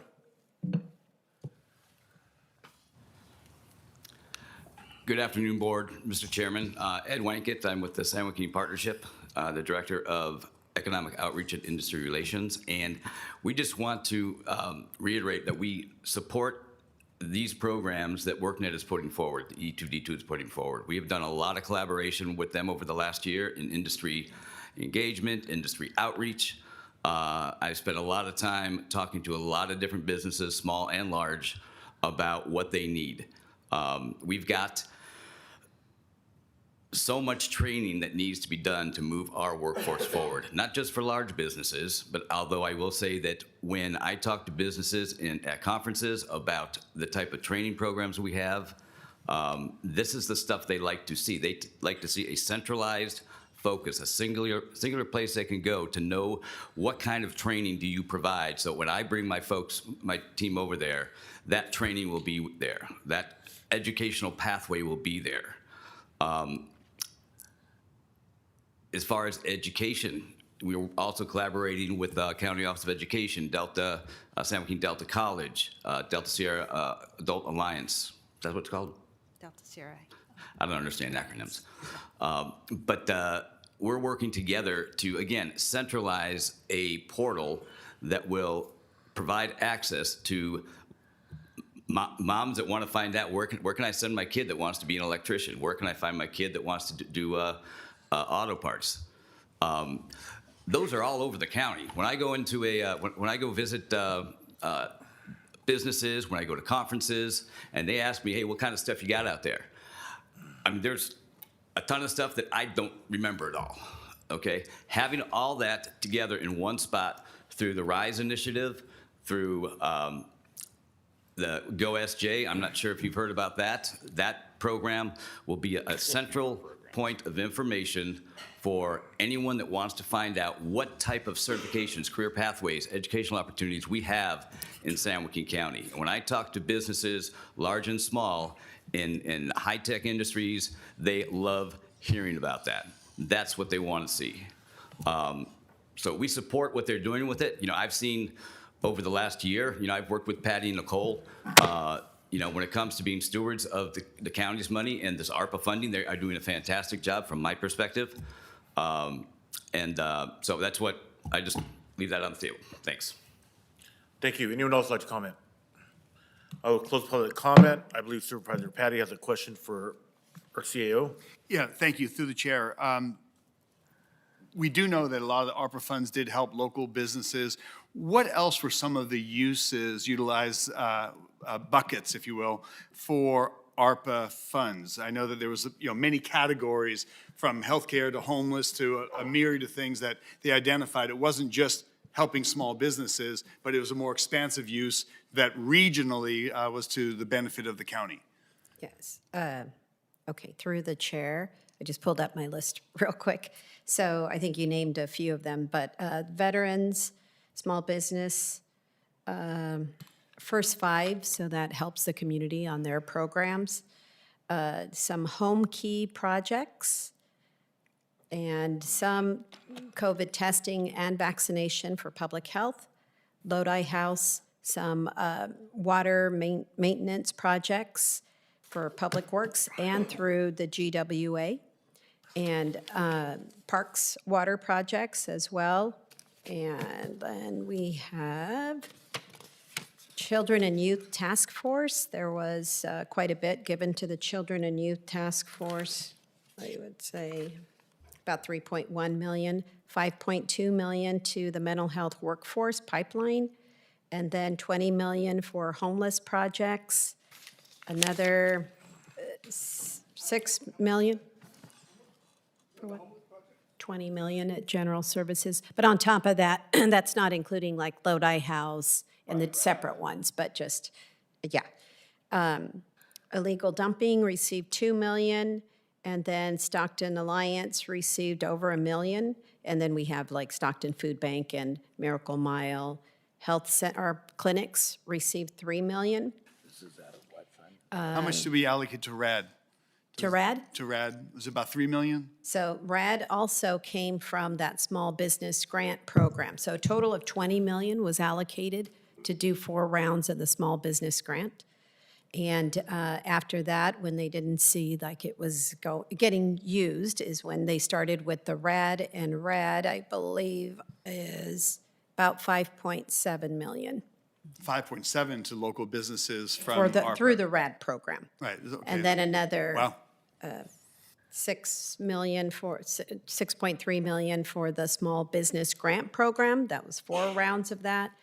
Another 800,000 for the micro business grant. And then of the family COVID, we tried that, were very successful, and that was about 3.6 million. Okay.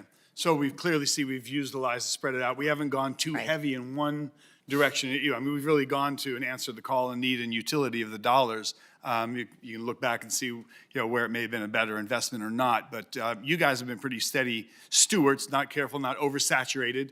And as we talked about, you're seeing there's an underutilization. I'm not sure if in 1 week what would change, but the board seems to be uncertain, and there's a heavy lean towards helping small businesses. But I contend that this workforce development is, as Mr. Wanka points out, if you're boots on the ground and you're talking with local businesses, the one thing that's missing is qualified workers and keeping and developing that local talent, that next generation. So I think this is a good investment. It's a slight adjustment and reallocation, but it does stay in that workforce development bucket where you currently received it versus putting it back into a whole nother area. I mean, let's put it into homeless. Let's put it into some of the other 20 other things that we've talked about, or we can do workforce development. So I appreciate this coming back. It was done with careful consideration, and let's see where the board goes with it. But I don't want to overstep. I know Supervisor Rickman mentioned he wants to make a motion, so we'll see where that goes. Thank you. Okay, Supervisor Rickman, do you want to make a motion? Yes, Chair. Before I do, I want to make a quick response. And I appreciate your comments tonight, the folks that are back there about your training stuff. And I agree with you 100%. But, what I'm seeing out there is what you're talking about. But what I'm also seeing, which you don't mention, is our small business owners who are paying like double PG&E rates, or paying gas is more.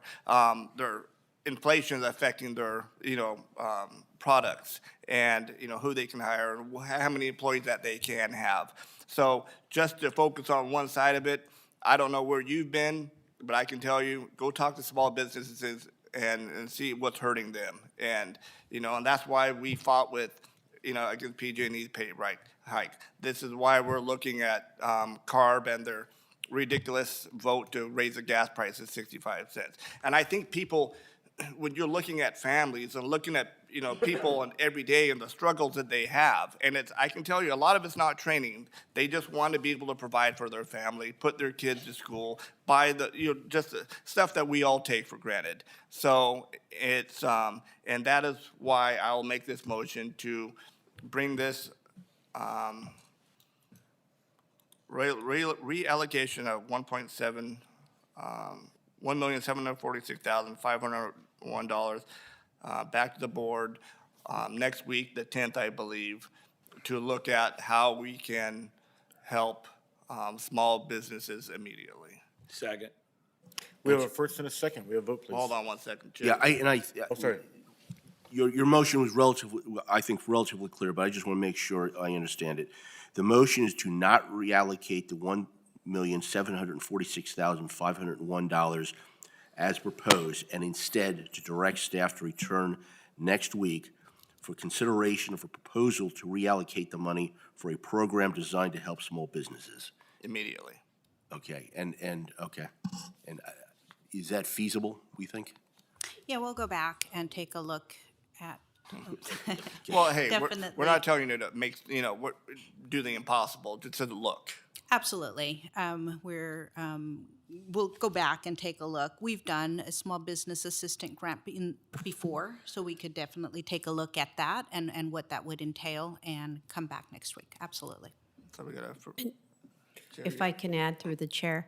Yes. Yes, I agree. We could come, we already have, so what, when we do our reporting, we have to include what the project is in detail, description. And in this case, it was the small business grant.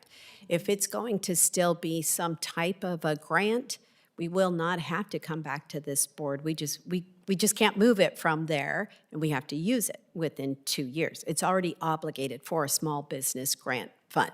Now, if it's the same exact one, we're really, really good. Now, if it's not, maybe we can just change the description in there. So we'll have a meeting offsite, and if we have to, bring it back to the board. If not, it'll just be kept as the small business grant, round 5, I guess.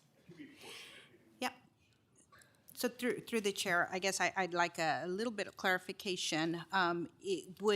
If we were to allocate some funding to a small business assistant grant, but still continue the work that we've started through the CME grant, would that be something you would be open to? Could we Well, I present think- that as an option? I think the motion is pretty clear. I mean, it's not, it says help small business immediately. It doesn't say the percentage of it. So when you bring something back, and you can discuss it with the board at that time. Appreciate it. Thank you.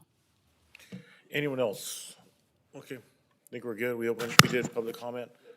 You got we got a vote, please. We got a first and second, yes. Okay, great. And the motion closes 5-0. Thank you for that presentation. Thank you. And then we'll move on to comments from supervisors or committee reports. Anyone want to start first? Okay, Supervisor Canepa. Yes, we attended the CSAC in Pasadena and made lots of contacts and lots of information to learn and networking, and by law, I believe we're supposed to report that out, so I went to the CSAC conference. Also attended the NAACP gala event. Was also able to go to the Historical Society event, and they celebrated businesses that were 100 years old, and it was a pretty amazing night. And Philip Merlot does an amazing job. He's an amazing writer, and just the historical knowledge that he finds and celebrates the businesses was absolutely amazing. I obviously went and talked with Vernell Hill, who runs Service First, and what kind of the goal of everything is actually what services we're providing and how we're providing them in the county with all of our partners. I think is important. Just like you said, sometimes we don't know what is provided out there, and doing that is important. We obviously went to light the night at the mall for domestic violence, and it lit up little green neon lights for light the night in front of the mall. We also attended, and I'm pretty proud of, the Community Health Leadership Forum.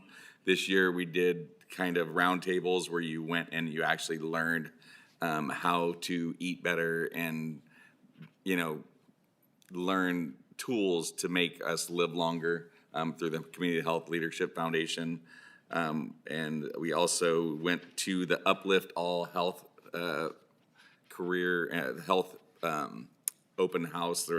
They did an amazing job of having dentists and doctors and shots and at the Civic Auditorium. It was an amazing event. I wish more people would attend. I mean, it's crazy the resources that we had that day, and I think Supervisor or Chair Villapudua also gave money to that, and it was an amazing event. And that was pretty much the extent, and obviously all the other events that we show up to and go to on the daily. So thank you, and we'll be back next week. Great. Supervisor Ding. Thank you, Mr. Chairman. Once again, I just wanted to tell you I'm very appreciative of CEO Castro, the amount of time he spent with me yesterday. Had a huge problem out at the General Hospital, out at the County Medical Center. I kind of like that, Tom, County Medical Center. Anyway, we're getting a lot of input. We are working on an analysis to see. There were a lot of accusations made. Some of them are true, some of them aren't. They're just repeated stories, so we can hear what the real story is, and we can do something to make sure all of our employees are protected. I spent some time on the phone yesterday. The National Association of Counties, the new president is James Gore out of Sonoma County. I'm working with James. I'll be presenting at the March National Conference addressing mental health and specific the 16-bed cap on occupancy. So we're going to look at one of the bills that I had Congresswoman Grace Napolitano drop last year and see if that's the vehicle or we need to do something else. But it's, you know, and he's in agreement, and the rest of the board of NACO. That is a primary roadblock in us being able to address any concerns with, you know, how we move forward, getting the homeless off the street, the mental health, you know, all in conjunction is this cap. So I'm looking forward to doing that. In conjunction with that, I was working with the district attorney last night or on Friday. So we're trying to figure out, there's some programs that were designed for those that, whether it's substance abuse while driving or driving under the influence. I guess you can't use the word diversion programs anymore. The state doesn't like those terms. But they've replaced some of the old programs with, basically they created a new industry. They created a program where if you get pulled over drunk driving, you pay $2,000 or $3,000. You go to a class and you get to watch movies and listen to people that'll tell you how to do drugs in ways that you've never even heard before. But some of the other free programs like AA, NA, have all been eliminated from our court systems. So we're trying to look at that. Interesting stat he told me about. For those that go through the classes that are being offered by the courts, that are the court-ordered classes that you pay for, the average rate of being pulled over for a DUI, your rate rises after you've attended these classes. That's how effective they are. I've talked to a few people who have attended them, and they're horrid. So that's something more on the state level, but we're trying to figure out what we can do on the county level as well. And I had a wonderful Thanksgiving, and I hope you all did too. That's it. Thank you. Supervisor Rickman.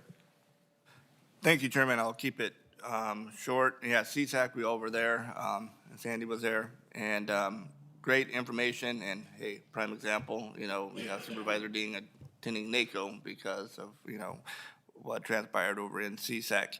And I want to give a shout out to Olivia, or OV, who received an award at CSAC. So congratulations, doing a great job.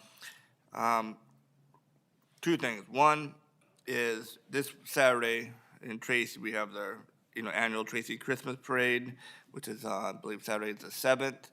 It's always a packed house, and lighting of the Christmas tree is a good time. It's if you have a chance, please stop by. And I think Ripon is on the 12th. Is that correct? And that's Ripon. Again, it's just the traditions that what make the town so great. Also, and lastly, is crab feeds. It's that time of year, and if you want to help out some nonprofits and eat some crab and pasta and salad and bread, and for me it would be tri-tip. Look out and reach out to some of the nonprofits, and not only do you get a good meal, but you also help out the nonprofit. December's a great month, and it's, I think it's all our favorite time of year. So as we just talked at length was, it's December, shop local, help your small businesses here in your communities. And with that, Chair. Well, thank you very much. I got a poem I would like to read. And, no, again, thank you guys very much. Supervisor Patty, would you like to comment? Just real briefly, board has already mentioned the notable things that have gone on in the community. I'm looking forward to our holiday hosted luncheon later this week. That's always, to me, one of the best days of the year, especially on the 6th floor when so many people that work, dedicate, and spend time in our county come to visit us, and we're able to say happy holidays and Merry Christmas and share a little cheer. So looking forward to that later this week with this board. Absolutely. Hope everyone had a wonderful Thanksgiving, and I'm looking forward to Thursday also. And our next meeting is our last, so just want to say pleasure working with all of you. It's been a pleasure. It's been an amazing job. An incredible situation. So, County Council, anything to mention before we go into closed session? I'm not anticipating having anything to report out. Okay, great. Then we'll And, see you close. We'll take a 5-minute break and walk into closed session. Chairman, before we go, I would ask our CEO, could you check with our legislative person, Hillary? And I understand Assembly Bill 12 by Gallagher and Patterson is going to be introduced, which would void the California Air Resource Board recent vote on the low carbon fuel standard, which would raise our at 65 cents. So I would appreciate it. Yes, I will.